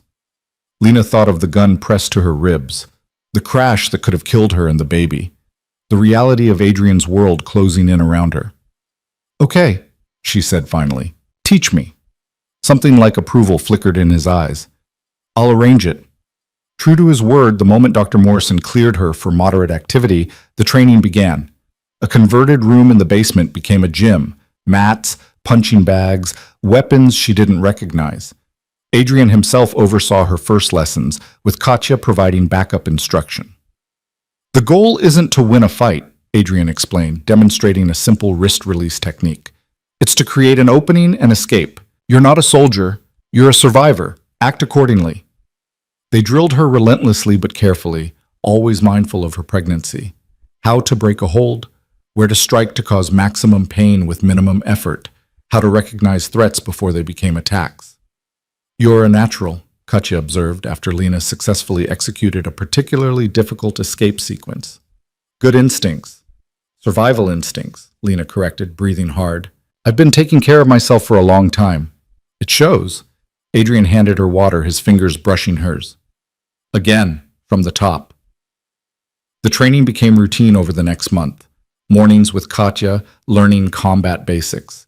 Afternoons with Adrian, studying security protocols and threat assessment. Evenings spent exhausted but feeling, for the first time, like she had some control over her own safety. Her body changed as the pregnancy progressed. The subtle curve of her stomach became obvious. Movement became frequent, flutters that grew into distinct kicks. And with each change, Adrian's behavior shifted further from cold control toward something that almost resembled tenderness. He started reading to her in the evenings, books about pregnancy and childbirth that he approached with the same intensity he applied to business negotiations. Asked questions about what she was feeling, what she needed, what scared her about becoming a mother. "Everything scares me," Lena admitted one night as they sat together in what had become their routine. "I don't know how to do this. My mom was great, but I was just a kid. I didn't pay attention to how hard it actually was." "We'll figure it out." Adrian's hand rested on her stomach, feeling the baby kick. "Together." "You keep saying that, together, like we're actually a team." "Aren't we?" He met her eyes. "Maybe we didn't start that way. Maybe this whole thing began as a transaction. But somewhere along the line, it became something else. Something I don't have a name for yet, but something real." Lena's heart ached with dangerous hope. "What are you saying?" "I'm saying the contract expires in 18 months, and I'm saying I don't want you to leave when it does." The admission was raw, unguarded. "I want you to stay. You and the baby. Not because of any legal obligation, but because us, whatever we're becoming. I want to see where it goes." Tears stung her eyes. "Adrian, you don't have to answer now. You don't have to answer until the 2 years are up. I just needed you to know that the option exists, that I'm not counting down the days until I'm free of you." His thumb traced gentle circles on her stomach. "I'm counting the days until this baby arrives, and our life really begins." The kiss, when it came, was nothing like the brief, perfunctory touch at their wedding. This was heat and hunger and months of careful distance finally breaking down. Adrian's mouth moved over hers with surprising gentleness, his hands cradling her face like she was something precious. Lena kissed him back, pouring into it all the confusion and fear and unexpected feeling that had grown between them.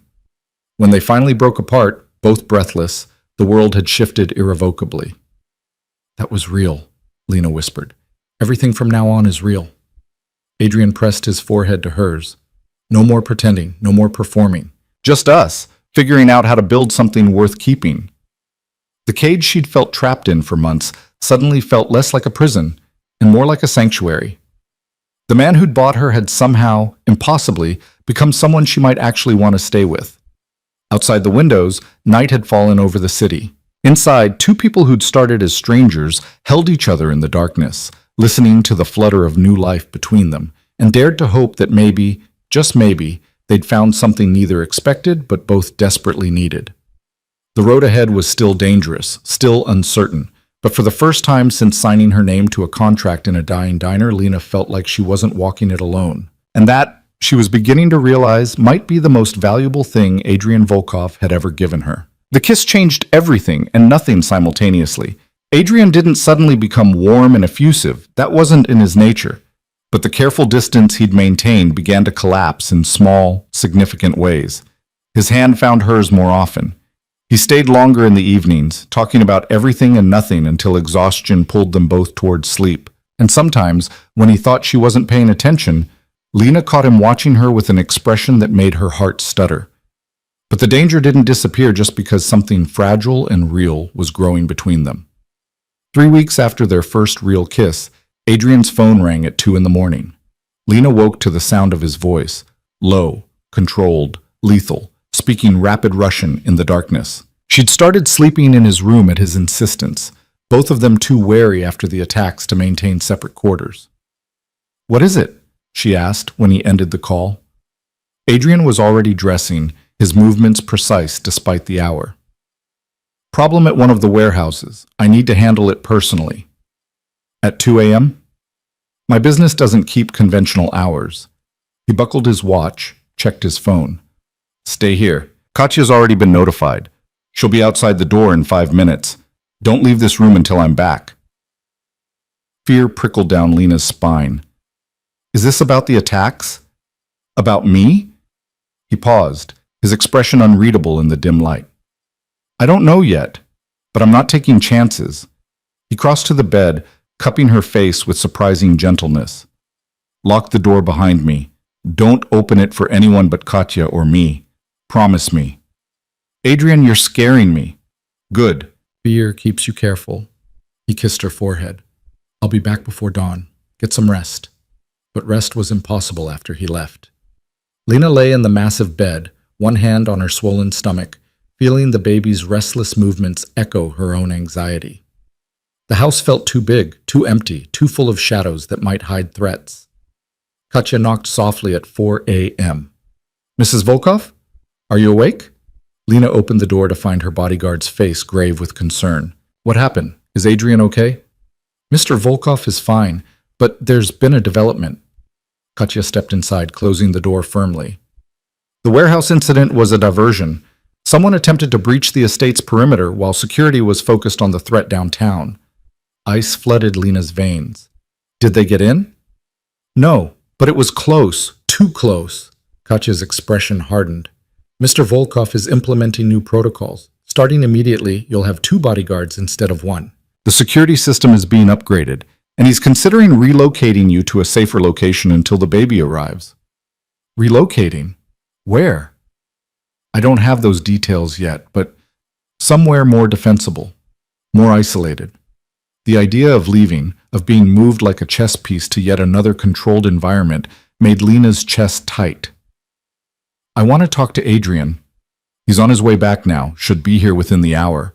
Adrian arrived as the sun was rising, his suit rumpled and his expression carved from stone.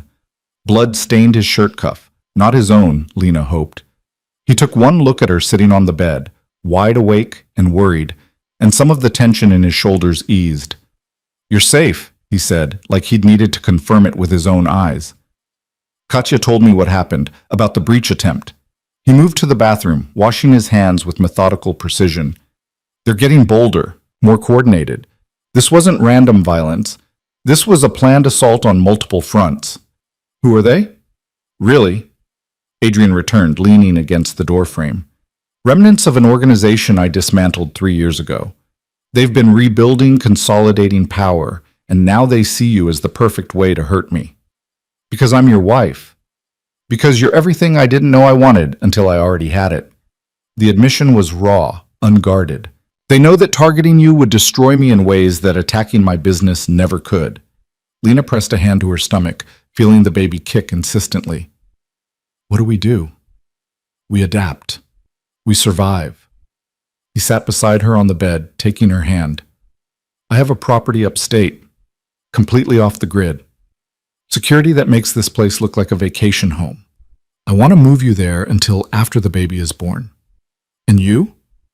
I'll visit when I can, but I need to be here, in the city, handling the threat at its source." His jaw clenched. "I won't let them drive me into hiding, but I also won't risk you or our child just to prove a point." The thought of being separated from him, especially now when they'd finally stopped pretending, felt unbearable. "How long?" 2 months, maybe 3. until the baby arrives safely and I've eliminated the threat completely. I don't want to be alone. You won't be. Your mother is being released from Westbrook next week. Morrison says she's responding so well to treatment, she can continue on an outpatient basis. She can come with you, and Katya, obviously. Maria, too, if you want familiar staff. Lena's throat tightened. Her mother, healthy enough to leave the hospital, the miracle she'd sold herself for, finally realized. She's really okay? Morrison says the cancer is in remission. It's early yet, but the prognosis is excellent. Adrian's thumb traced circles on the back of her hand. You did that. Your sacrifice gave her a chance, and she took it. Tears spilled down Lena's cheeks. I need to see her. Today, please. I'll arrange it. They drove to Westbrook Medical Center that afternoon, Adrian insisting on maximum security despite Lena's protests.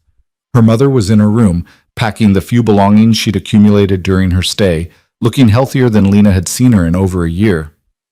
Mom, Lena's voice broke as she embraced her mother, careful of her own protruding stomach. Look at you, her mother murmured, pulling back to examine Lena's face. You're glowing. Pregnancy suits you, sweetheart. You look amazing, like yourself again. I feel like myself.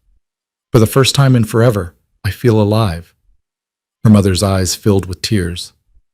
I get to meet my grandchild, Lena. I get to watch you be a mother. I'd given up hope of that. They cried together, holding each other, while Adrian gave them privacy by stepping into the hallway. When Lena finally composed herself, she explained the plan. The move upstate, the security concerns, the invitation for her mother to come with her. Of course I'll come, her mother said immediately. You shouldn't be alone right now, and I want to help when the baby arrives. She glanced toward the door where Adrian waited. He loves you, you know. I can see it in the way he looks at you. I don't know about love. I do. A mother knows these things. She squeezed Lena's hand. Whatever arrangement brought you two together, it's become something real. Don't be afraid of that. The move happened within 48 hours, executed with military precision. The property upstate was exactly as Adrian described, a sprawling modern structure built into a hillside, surrounded by forest and accessible only by a single guarded road. Beautiful and isolated in equal measure. Lena's mother settled into one of the guest suites, marveling at the luxury while trying not to show how overwhelmed she was. Maria unpacked Lena's belongings with quiet efficiency, and Katya established security protocols that transformed the house into a fortress. Adrian stayed for 2 days, ensuring everything was in place before his responsibilities dragged him back to the city. I don't like leaving you, he admitted the night before his departure. They stood on the terrace, overlooking the forest, the autumn air crisp with the promise of winter. I don't like you leaving either. Lena leaned into his warmth. But we both know you have to. I'll come back every weekend, more often if I can manage it. His hand rested on her stomach, feeling the baby's movements. Call me if anything changes. Anything at all. I will. Promise me you'll be careful, that you'll stay alert, that you won't let your guard down just because this place feels safe. I promise. She turned in his arms, looking up at him. You be careful too. Whatever you're planning to do to these people who are after us, don't get yourself killed doing it. Something dark flickered in his eyes. They threatened you, threatened our child. Their fate was sealed the moment they made that choice. Adrian, he kissed her, deep and thorough, pouring into it everything he couldn't say. When they broke apart, both breathless, his forehead rested against hers. I'm not a good man, Lena. I never have been. But for you, for the baby, I'm trying to be better. That has to be enough. It is enough. She meant it. You're enough. He left at dawn, and the house felt emptier without him. The weeks that followed established a strange new rhythm. Lena's mother proved invaluable, cooking meals when Lena's cravings demanded specific foods, rubbing her swollen feet, offering advice about pregnancy that Dr. Morrison's clinical expertise couldn't provide. They talked for hours, making up for the months they'd been separated, and Lena watched her mother grow stronger each day. Adrian called every evening without fail, their conversations ranging from brief check-ins to rambling discussions that lasted until Lena fell asleep with the phone against her ear. He sent gifts, books, music, and practical things for the baby that made her simultaneously laugh and cry. And every Friday evening, he arrived at the estate, exhausted and hungry for her presence. Those weekends became precious. Adrian would appear with tension carved into every line of his body, the weight of whatever he was dealing with in the city evident in his expression. But gradually, over the course of 48 hours, Lena watched him transform. The hard edges softened. The constant vigilance eased. By Sunday evening, he almost looked at peace. "You're good for me," he told her one Saturday afternoon. They were in what had become the nursery, Adrian assembling a crib with intense focus while Lena organized tiny clothes. "How do you figure?" "You make me remember there's more to life than survival and strategy, that there are things worth protecting that have nothing to do with power or control." He fitted two pieces together with a satisfying click. "You make me want to be the man you seem to think I am." Lena set down the onesie she'd been folding. "And what man do I think you are?" "Someone capable of love, of gentleness, of being a real father to this baby." He looked up, vulnerability stark in his eyes. "I don't know if I can be that person, Lena. My father was a monster. I was raised to be like him. What if that's all I know how to be?" She crossed to him, taking his hands in hers. "You're already different. The fact that you're worried about it, that you're trying, that's what matters. Your father wouldn't have cared enough to worry. You have too much faith in me. Maybe you don't have enough faith in yourself." She guided his hand to her stomach. "This baby is going to love you, not because of what you do or what you provide, but because you're their father, and I—" She hesitated, the words both terrifying and inevitable. "I'm falling in love with you. The real you. Not the monster you were trained to be, but the man you're choosing to become." Adrian's breath caught. For a long moment he just stared at her, and Lena wondered if she'd made a catastrophic mistake. Then he pulled her into his arms, carefully, mindful of her stomach, and held her like she was the only solid thing in a shifting world. "I don't deserve you," he whispered against her hair. "But I'm selfish enough to keep you anyway." "Good, because I'm not going anywhere." The third attack came on a Tuesday, 6 weeks before Lena's due date. She was in the garden with her mother, enjoying the afternoon sun, when Katya's entire demeanor changed. The bodyguard's hand went to her concealed weapon, her eyes scanning the tree line with laser focus. "Inside! Now!" Katya's voice was absolute command. "Mrs. Volkov, your mother, move quickly, but don't run." Lena's mother grabbed her hand and they hurried toward the house. Behind them, Katya was speaking rapidly into her radio, coordinating with the perimeter security team. They'd almost reached the door when the first shot rang out. The sound was shockingly loud, cracking through the peaceful afternoon like a whip. Lena's mother screamed. Katya shoved them both through the door, her body a shield, returning fire with cold precision. "Lock yourselves in the safe room," Katya ordered. "Third floor, behind the bookcase in the master bedroom. Code is your birthday. Go!"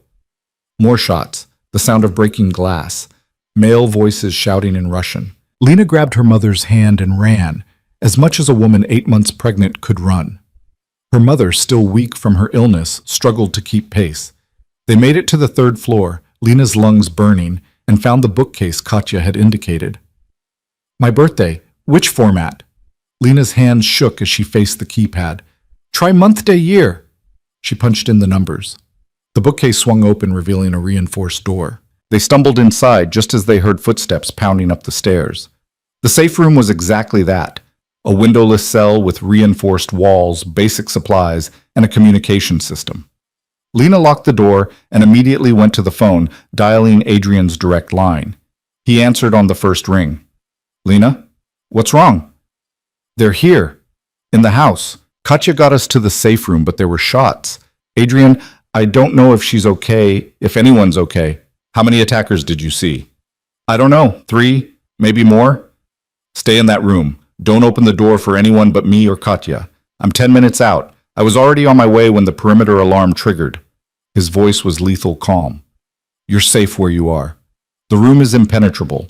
Just stay calm and wait for me." "My mother's with me. She's terrified." "Keep her calm. Keep yourself calm. Think about the baby. Slow your breathing. I'm coming, Lena. I'm almost there." The next 8 minutes were the longest of Lena's life. She held her mother, both of them trembling, listening to muffled sounds from beyond the reinforced door. Gunshots, shouts, something heavy hitting a wall. Then, terrifyingly, silence. When the knock came, Lena's heart nearly stopped. "Lena," Adrian's voice tightly controlled. "It's me. Open the door." "Well, how do I know it's really you?" "Because I know you hate chamomile tea even though everyone keeps giving it to you. Because you talk in your sleep about the diner. Because 2 nights ago, you cried watching a commercial about dogs." His voice softened. "Because I love you, even though I've never said it out loud until this moment. Now open the door." Lena's hands shook as she unlocked it. Adrian stood on the other side, his suit jacket discarded, his shirt spotted with blood, a gun still in his hand. Behind him, Katya leaned against the wall, pressing a cloth to a wound on her arm, but very much alive. "Are you hurt?" Adrian's hands were on Lena immediately, checking her over with frantic thoroughness. "No, we're fine. Mom's okay. But Katya—" "Flesh wound," Katya said dismissively. "I've had worse." "The attackers? Dead or in custody?" Adrian's expression was carved from ice. "We were ready for them. The breach last month taught us their patterns. This time, we were waiting." Lena's mother emerged from the safe room on shaking legs. "Is it over?" "For now." Adrian holstered his weapon. "But this location is compromised. We're moving, tonight." "Moving where?" Lena felt the room spinning. "Somewhere they'll never find you. Somewhere I should have taken you from the beginning." He pulled her close, his heart racing against her ear. "I'm done playing defense. I'm done letting them dictate our lives through fear. This ends now." The new location was revealed 2 hours later as they drove through the night, a private island accessible only by helicopter or boat. Adrian owned it through a series of shell companies so complex even his closest associates didn't know about it. The house was smaller than the upstate property, but no less secure. Perched on a cliff overlooking the ocean, surrounded by natural barriers and state-of-the-art security, it was as close to impenetrable as humanly possible. "How long have you owned this?" Lena asked as they toured the space. 5 years. I bought it as an emergency fallback. Never thought I'd actually need it." He watched her take in the floor-to-ceiling windows overlooking the water. "I know it's isolated, more isolated than before, but it's safe, Lena, completely safe." "And you?" "I'll stay. My second can handle things in the city for a while." His hand found hers. "I'm not leaving you again, not until this baby is born and the threat is eliminated completely." That night, after her mother was settled and Katya had established new security protocols, Lena and Adrian stood on the terrace watching moonlight shimmer across the water. "You said you loved me," Lena said quietly. "During the attack, when you were trying to get me to open the door." Adrian's grip tightened on the railing. "I did. Did you mean it? Or was it just something to say to make me trust it was really you?" He turned to face her, and in the moonlight, his expression was stripped of all pretense. "I meant it. I've probably meant it for months, but was too damn stubborn and scared to admit it." His hand cupped her face. "I love you, Lena. Not because of the baby, not because of the contract, but because you walked into my life and refused to be diminished by it. Because you're stronger than anyone I've ever known. Because you make me want to be better than everything I was raised to be." Tears streamed down Lena's face. "I love you too. I tried not to.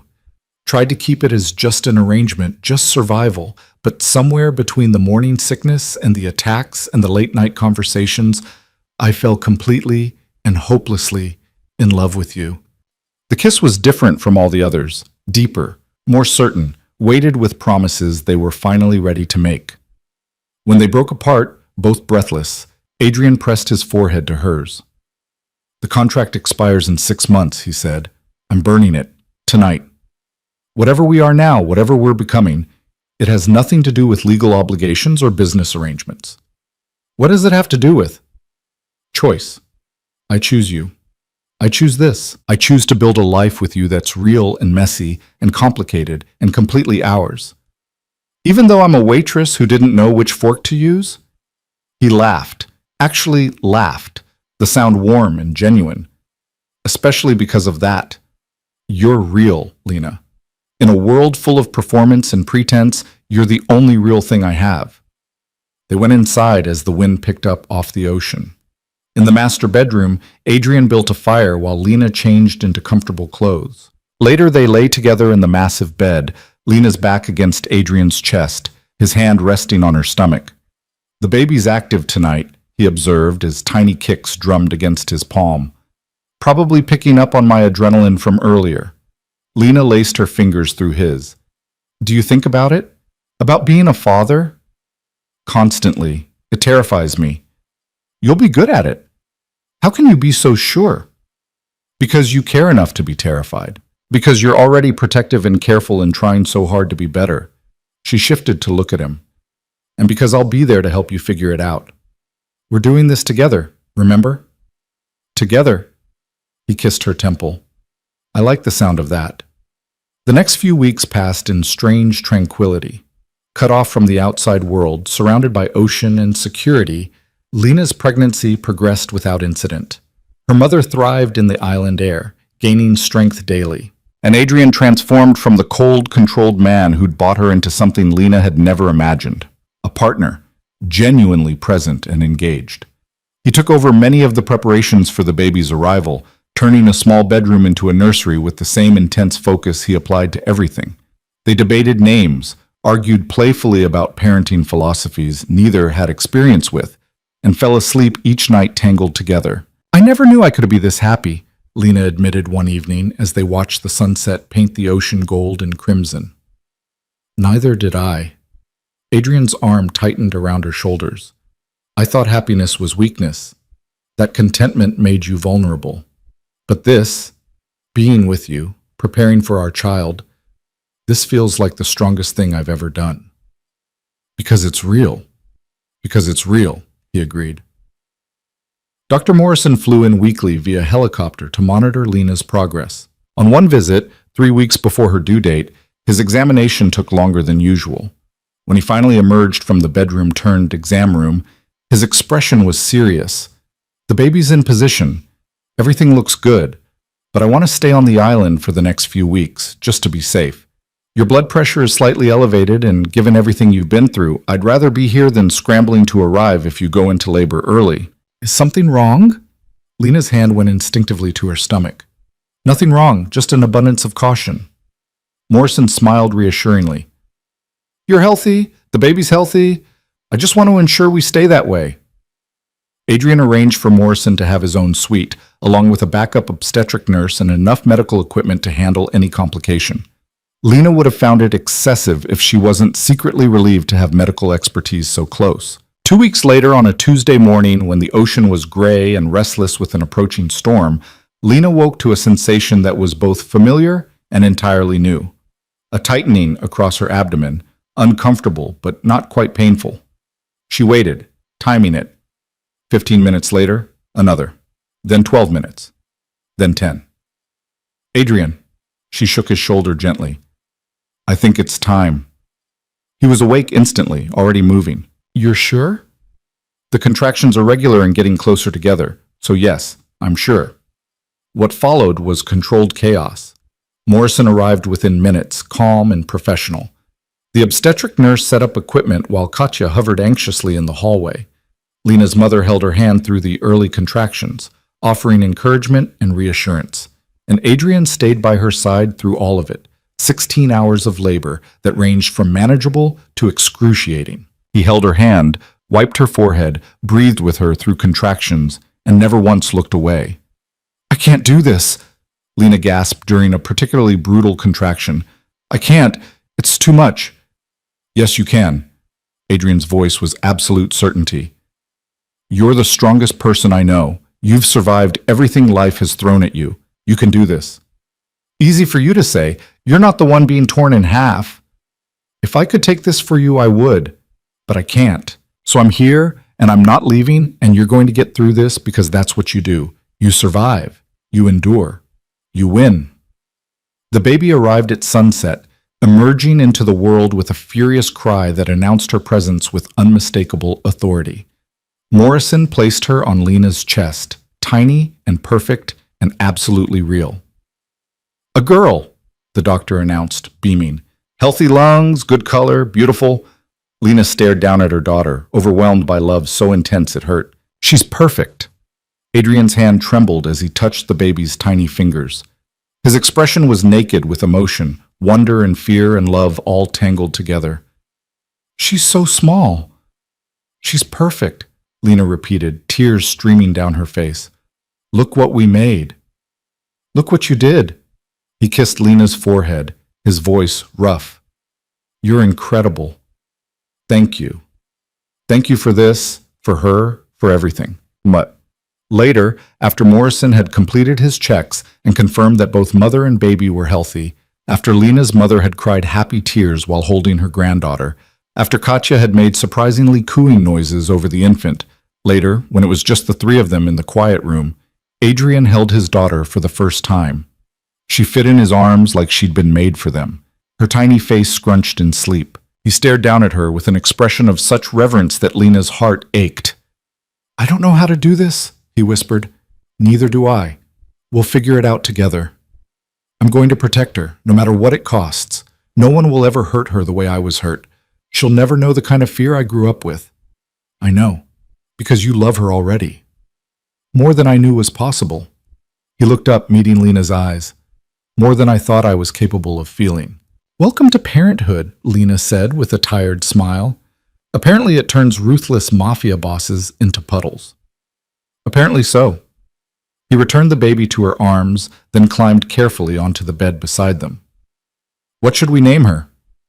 They'd debated names for weeks without reaching consensus, but looking at her daughter's tiny face, Lena knew immediately. Hope, because that's what she represents, what she gave my mother, what she gave us. Hope. Adrian tested the name, his finger tracing their daughter's cheek. "Hope Volkov, I like it." "Hope Carter Volkov," Lena corrected. "She gets both of us." "Hope Carter Volkov," he agreed. "Perfect." Outside, the storm that had been threatening all day finally broke, rain lashing against the windows. But inside, in the warm room overlooking the wild ocean, a family that had been born from desperation and necessity held each other and marveled at the impossible gift they'd been given. The cage Lena had felt trapped in had transformed into sanctuary. The contract that had bound her had evolved into choice. And the stranger who'd bought her had become the man she loved, the father of her child, the partner of her heart. They had months left before the contract's expiration. But as Lena drifted toward exhausted sleep, hope nestled against her chest and Adrian's arm wrapped protectively around them both. She knew with absolute certainty that she would never leave. This was home. This was family. This was everything she'd never known she needed but would fight to her last breath to keep. Outside, the storm raged on, but inside there was only peace. Hope was 3 weeks old when Adrian's phone rang with the call he'd been waiting for. Lena was nursing the baby in the nursery, exhausted but content, when she heard Adrian's voice drift up from downstairs, clipped, controlled, lethal. She couldn't make out the words, but the tone made her stomach clench with familiar fear. He appeared in the doorway moments later, his expression unreadable. They found him. Dmitry Kozlov, the one who ordered the attacks. Lena's arms tightened protectively around Hope. Where? Hiding in Moscow. Thought distance would protect him. Adrian's smile was cold enough to freeze blood. He was wrong. What are you going to do? What needs to be done? He crossed to her, pressing a kiss to Hope's downy head, then to Lena's forehead. I have to go back to the city. Handle this personally. It's the only way to ensure it ends. Fear clawed at Lena's throat. How long? 3 days? Maybe 4? His hand cupped her face. I'll have triple security here. Katya plus 6 more guards. You'll be completely safe. I'm not worried about us. I'm worried about you. She shifted Hope to one arm, reaching for Adrian with the other. What if something goes wrong? What if they're waiting for you? Then I deal with it. But this has to end, Lena. I won't raise our daughter in fear. Won't spend the rest of our lives looking over our shoulders. His eyes were hard with determination. Kozlov threatened my family. That's a death sentence he signed himself. Just promise me you'll come back. Promise me Hope won't grow up without a father. I promise. He kissed her, deep and thorough. Nothing will keep me from you two. Nothing.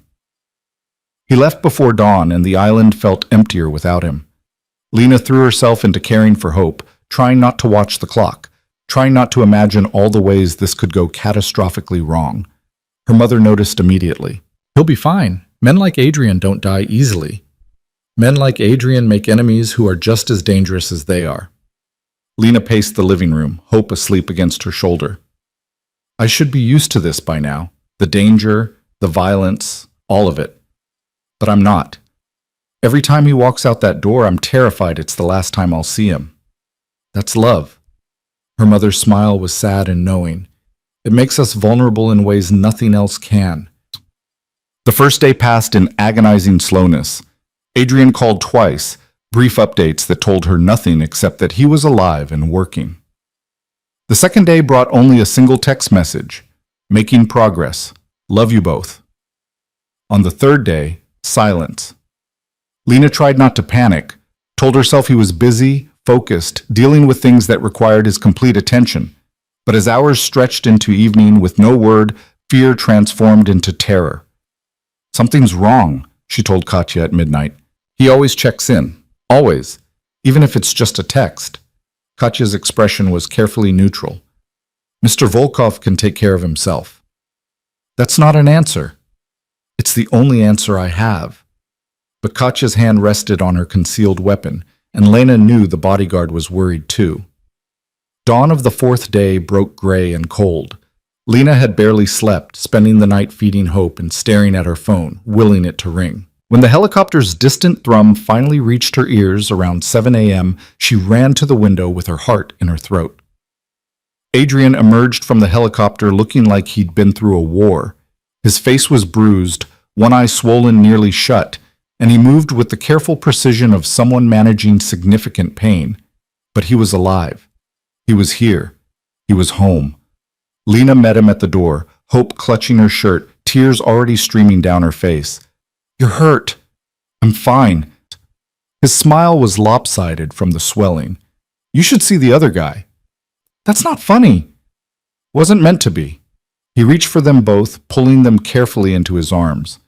It's done, Lena. Kozlov is dead. His organization is scattered. The threat is over. You're sure? I'm sure. He pressed his forehead to hers, his breath shaking. I made certain. Left no loose ends, no successors, no one with the resources or will to come after us. We're safe. Finally, completely safe. Doctor, Morrison insisted on examining Adrian immediately, discovering 3 cracked ribs, extensive bruising, and a concussion that should have sent him to a hospital. Adrian refused to leave the island, sitting impatiently through Morrison's treatment while Lena hovered nearby. You could have been killed, she said once Morrison had left and they were alone in their bedroom. But I wasn't. Adrian winced as he carefully lowered himself onto the bed. And now it's over. We can actually live our lives without constantly watching for threats. What exactly happened? Things I won't burden you with the details of. Kozlov is gone. That's all that matters. Adrian, I did what I had to do to protect my family. His voice was flat, final. Some things you're better off not knowing. Lena understood. Didn't like it, but understood. There were parts of Adrian's world she would never fully be part of, darkness she would never completely see. She could accept that, as long as he came home to her. Recovery took weeks. Adrian's ribs healed slowly, his bruises fading through spectacular shades of purple and green. But something else healed too, the constant tension he'd carried since the first attack. Gradually, as days passed without incident, without threats, without shadows lurking at the edge of their peace, he began to relax in ways Lena had never seen. He was present with Hope in ways that still surprised Lena. Changed diapers without complaint, walked the floor at 2 a.m. when the baby was fussy, spoke to their daughter in Russian with a gentleness that made Lena's heart ache. The ruthless man who'd bought her had transformed into a father who melted completely when his daughter gripped his finger with her tiny hand. You're a natural at this, Lena observed one evening, watching him rock Hope to sleep. I'm terrified every second that I'm doing it wrong. But his smile was soft, his eyes on their daughter's face. She's so small, so fragile. I keep thinking about all the ways I could damage her. By loving her, by being present, by trying so hard to be better than what you were taught? Lena shook her head. You're not going to damage her, Adrian. You're going to give her everything you never had. I hope so. He carefully transferred the sleeping baby to her crib. She deserves the world. She deserves parents who love each other and her. She's already got that. 6 weeks after Kozlov's death, Adrian made an announcement over breakfast. I'm restructuring the business, moving away from the gray areas into completely legitimate operations. Lena nearly choked on her coffee. What? I've been thinking about it since Hope was born. What kind of legacy I want to leave her. What kind of man I want to be when she's old enough to understand who her father is. He set down his fork. I can't undo the past, can't erase the things I've done, but I can choose differently going forward. That's a massive change. It is. It'll take time, years probably. Careful disentanglement from certain partnerships, strategic pivots, rebuilding from the ground up in some areas. His expression was determined. But I'm doing it. For you. For Hope. For the life I want us to have. Lena's throat tightened with emotion. You're sure? This is your entire world. My entire world is sitting across from me right now. Everything else is just business. He reached across the table, taking her hand. I want Hope to be proud of her father. Want to build something she can actually inherit without moral compromise. Want to be the man you see when you look at me, not the monster I was trained to be. I love you. The words were inadequate for what she felt. I love you so much. I love you too, both of you, more than I have words for. The contract's expiration date arrived on a Tuesday in spring. 2 years exactly since Lena had signed her name in a dying diner, trading her freedom for her mother's life. Adrian burned it ceremonially in the fireplace, both of them watching the paper curl and blacken and turn to ash. That's done, he said simply. You're free. Legally, financially, completely free. The divorce papers are ready if you want them. The settlement we agreed to is yours regardless. You can leave tomorrow if you choose to. Lena had known this conversation was coming, had thought about it constantly as the date approached. The contract had been her prison and her salvation, the thing that bound her and the thing that ultimately freed her. She could walk away now, take the money, take Hope, build whatever life she wanted. She thought about the scared girl who'd signed those papers, desperate and hopeless. Thought about everything she'd endured, the loneliness, the fear, the attacks that nearly killed her. Thought about Adrian, who'd started as a stranger and become everything she never knew she needed. I'm not leaving, she said quietly. Not tomorrow. Not ever. You don't have to decide right now. The offer stands indefinitely. If you wake up a year from now and realize this isn't what you want, Adrian, stop. She turned to face him fully. I'm not leaving.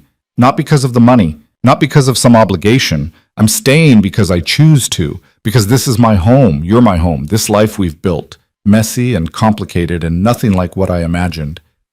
It's mine, and I'm keeping it. Even knowing what I am, what I've done, I know who you are. All of it. The darkness and the light, the monster and the man.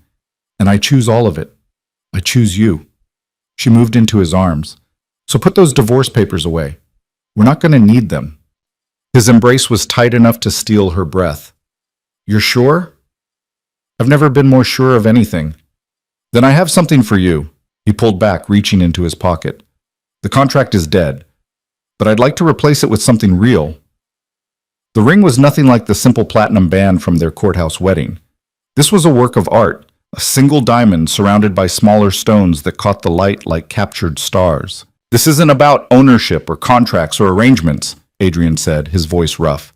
This is about choice, about love, about building a future because we want to, not because we have to. He took her left hand, sliding the ring onto her finger beside the original band. Marry me again, Lena. Marry me because you want to, because we're choosing this together. Tears streamed down her face. Yes, yes, of course, yes. They were married again 3 months later, on the island where Hope had been born. It was nothing like the sterile courthouse ceremony.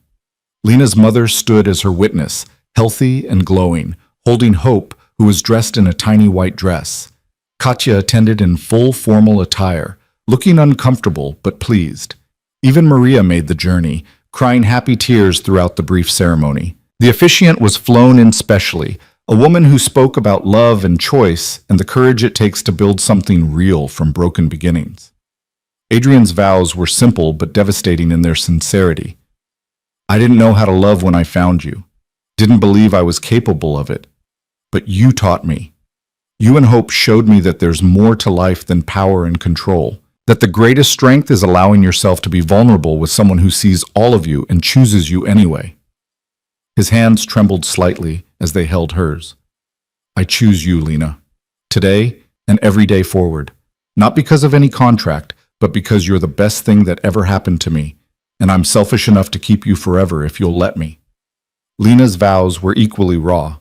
You bought me at my lowest point, offered me a deal I couldn't refuse because the alternative was unthinkable.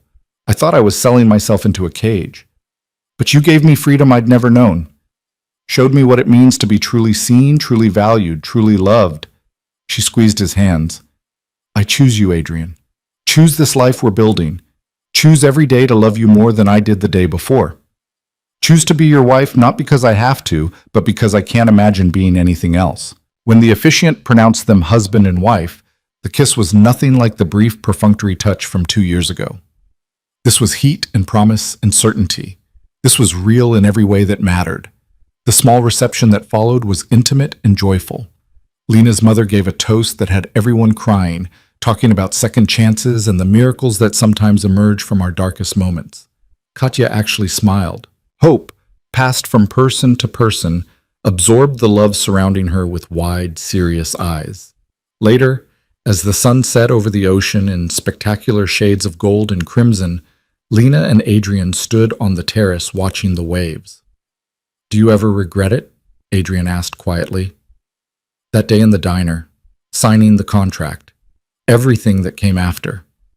Lena thought about the scared girl she'd been, thought about the impossible choice she'd faced, thought about everything she'd endured to get to this moment, the loneliness, the fear, the attacks, the pain. No, she said honestly. It was the hardest thing I've ever done. Signing away 2 years of my life, binding myself to a stranger, walking into a world I didn't understand. But it gave me my mother's life, gave me you, gave me hope. She leaned into his warmth. How could I regret the path that led here? I regret how it started, the manipulation, the way I forced your hand. But you didn't force what came after. We chose that. Chose to transform a transaction into something real. She looked up at him. That's what matters. Not how we started, but who we became. Together, he murmured. Together. The months that followed were the most peaceful of Lena's life. Adrian's business transformation progressed steadily. Some partnerships ended, occasionally messily, but without violence. New ventures launched, all carefully legitimate. It would take years to complete the transition, but the foundation was solid. Hope grew from infant to baby, who smiled and laughed and recognized her parents' voices. Lena's mother thrived, her cancer remaining in remission, growing stronger and more vibrant each day. She'd moved into a cottage on the island property, close enough to help with Hope, but far enough for privacy. I never thought I'd see this, she told Lena one afternoon while they watched Hope explore the grass on unsteady legs. You, happy, settled, with a family of your own. Neither did I. Lena caught Hope as she stumbled, lifting her daughter with practiced ease. 2 years ago, I was just trying to survive each day. Now I'm actually living. That young man who came into the diner, I hated him at first, you know. When you told me you'd married him, I thought he'd stolen your life. He did, in a way. Lena settled Hope on her hip. But then he gave me a different one. A better one, ultimately. Love has a way of transforming even the darkest beginnings into something beautiful. Her mother's eyes were distant. Your father and I, we started rough too. Different circumstances, but rough. But we chose each other every day until the day he died. That's what matters, the choosing. Lena understood now, in ways she couldn't have 2 years ago. Marriage wasn't the contract or the ceremony.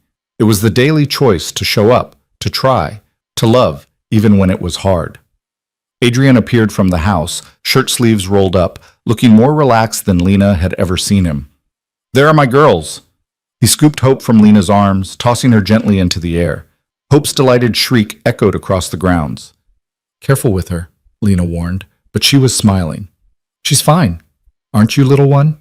He settled Hope against his chest. Strong like her mother. Stubborn like her father, Lena countered. That too. They fell into comfortable silence, watching the ocean, hope content between them. These moments, simple, domestic, utterly ordinary, were what Lena treasured most. After so much chaos and fear, the peace felt earned. I have news, Adrian said eventually. The foundation paperwork was approved. We can start operations next month. The foundation had been Lena's idea, using a portion of Adrian's wealth to help families facing medical crises they couldn't afford. Experimental treatments, specialized care, anything that fell through the cracks of traditional insurance. It would be run legitimately, transparently, helping others the way Adrian's money had helped Lena's mother. That's wonderful. Lena's eyes stung with happy tears. How many families can we help initially? Starting conservative 10 at a time. As we establish protocols and prove effectiveness, we'll scale up. He shifted hope to one arm, pulling Lena close with the other. You were right. This is the best use of resources I've accumulated, transforming pain into purpose. Your daughter is going to grow up knowing her father helps people. Lena pressed a kiss to his jaw. That he chose to be better. Our daughter, he corrected. And I'm choosing to be better because of you, both of you. Hope babbled something incomprehensible, grabbing Adrian's collar with sticky hands. He didn't even flinch, just pressed a kiss to her downy hair and murmured something in Russian that made the baby laugh. Lena's heart swelled watching them. This was her family. This was home. Not the island, not the house. These two people who'd transformed her life in ways she never could have imagined. On Hope's first birthday, they threw a party that was simultaneously too much and exactly right. The island was decorated with more balloons than seemed structurally sound. A cake large enough to feed 20 people sat on the table, despite there being only 6 attendees. Hope, oblivious to the fuss, was more interested in the wrapping paper than her gifts. She's going to be spoiled, Lena's mother observed, watching Adrian present Hope with yet another stuffed animal. Absolutely, Adrian agreed, unrepentant. She's my daughter. Spoiling her is my privilege. Our daughter, Lena corrected, the same way he always corrected her. And yes, she's going to be completely spoiled, but also loved and safe and given every opportunity to become whoever she wants to be. Not a bad legacy, Katya said. She'd become almost family over the past year, her initial professional distance warming into genuine affection. Better than most of us got. The evening wound down with Hope, asleep in Adrian's arms, party decorations drooping, and a general sense of contentment settling over everyone.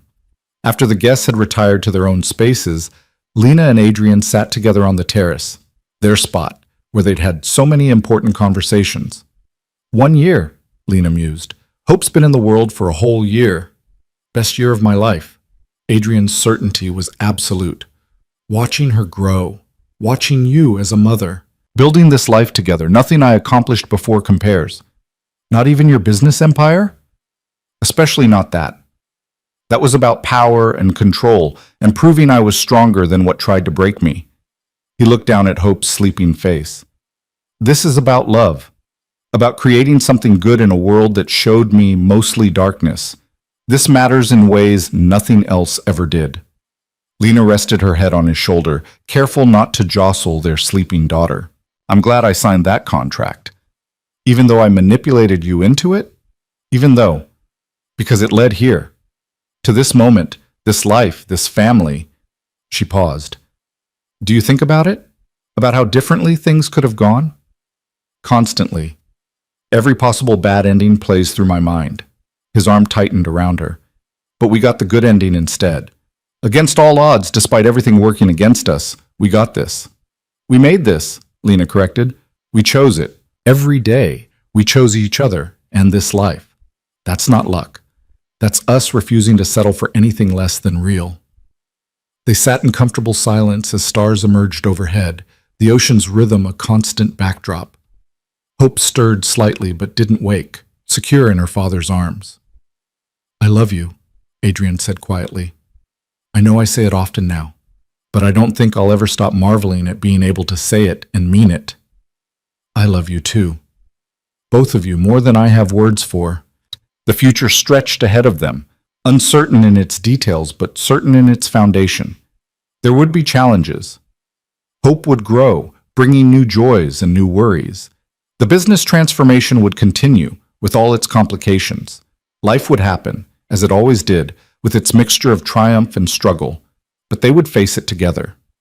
That was the promise they'd made, not in a courthouse or even in their second real wedding, but in the daily choosing, the constant showing up, the refusal to let fear or circumstance dictate their path. Lena thought about the girl who'd served coffee in a dying diner, desperate and hopeless, facing an impossible choice. She'd been so afraid, so certain that signing that contract meant the end of any chance at real happiness. She'd been spectacularly wrong. The contract had been a beginning, not an ending. The cage had transformed into sanctuary. The stranger had become her soulmate, and the life she'd thought she was selling had actually been the life she was claiming. "What are you thinking?" Adrian asked, reading her silence. "That I'd do it all again. Every hard moment, every scary decision, every single choice that led here. I'd do it all again in a heartbeat." "So would I." He pressed a kiss to her temple. "Best deal I ever made." "Best deal we ever made," she corrected, and kissed him beneath the stars while their daughter slept between them, secure and loved and completely unaware of the miracle her existence represented. The cage was gone. The contract was ashes. All that remained was choice, the choice to love, to stay, to build something real from impossible beginnings. And Lena chose it all, chose Adrian with his darkness and his light, his past and his determination to be better, chose hope with her sticky hands and her father's stubborn chin and her mother's resilient spirit, chose this life they'd forged from desperation and necessity and transformed into something beautiful. The girl who'd signed away 2 years of her life had gotten something infinitely more valuable in return, a future worth having, a family worth fighting for, and a love that transcended every calculation and contract. As the ocean whispered against the shore and hope dreamed innocent dreams, and Adrian held them both like they were his entire world, Lena understood with perfect clarity that some cages exist only in our minds. Some prisons are actually doors we're too afraid to walk through. And sometimes, the thing that looks like the end of everything is actually the beginning of something extraordinary. She'd walked into the cage willingly, desperately, with no other options. And she'd walked out the other side free, not because the contract expired, but because somewhere in the middle of playing a role and performing a part, she'd discovered she wasn't pretending anymore. She was home. And home, as it turned out, was exactly where she chose to be.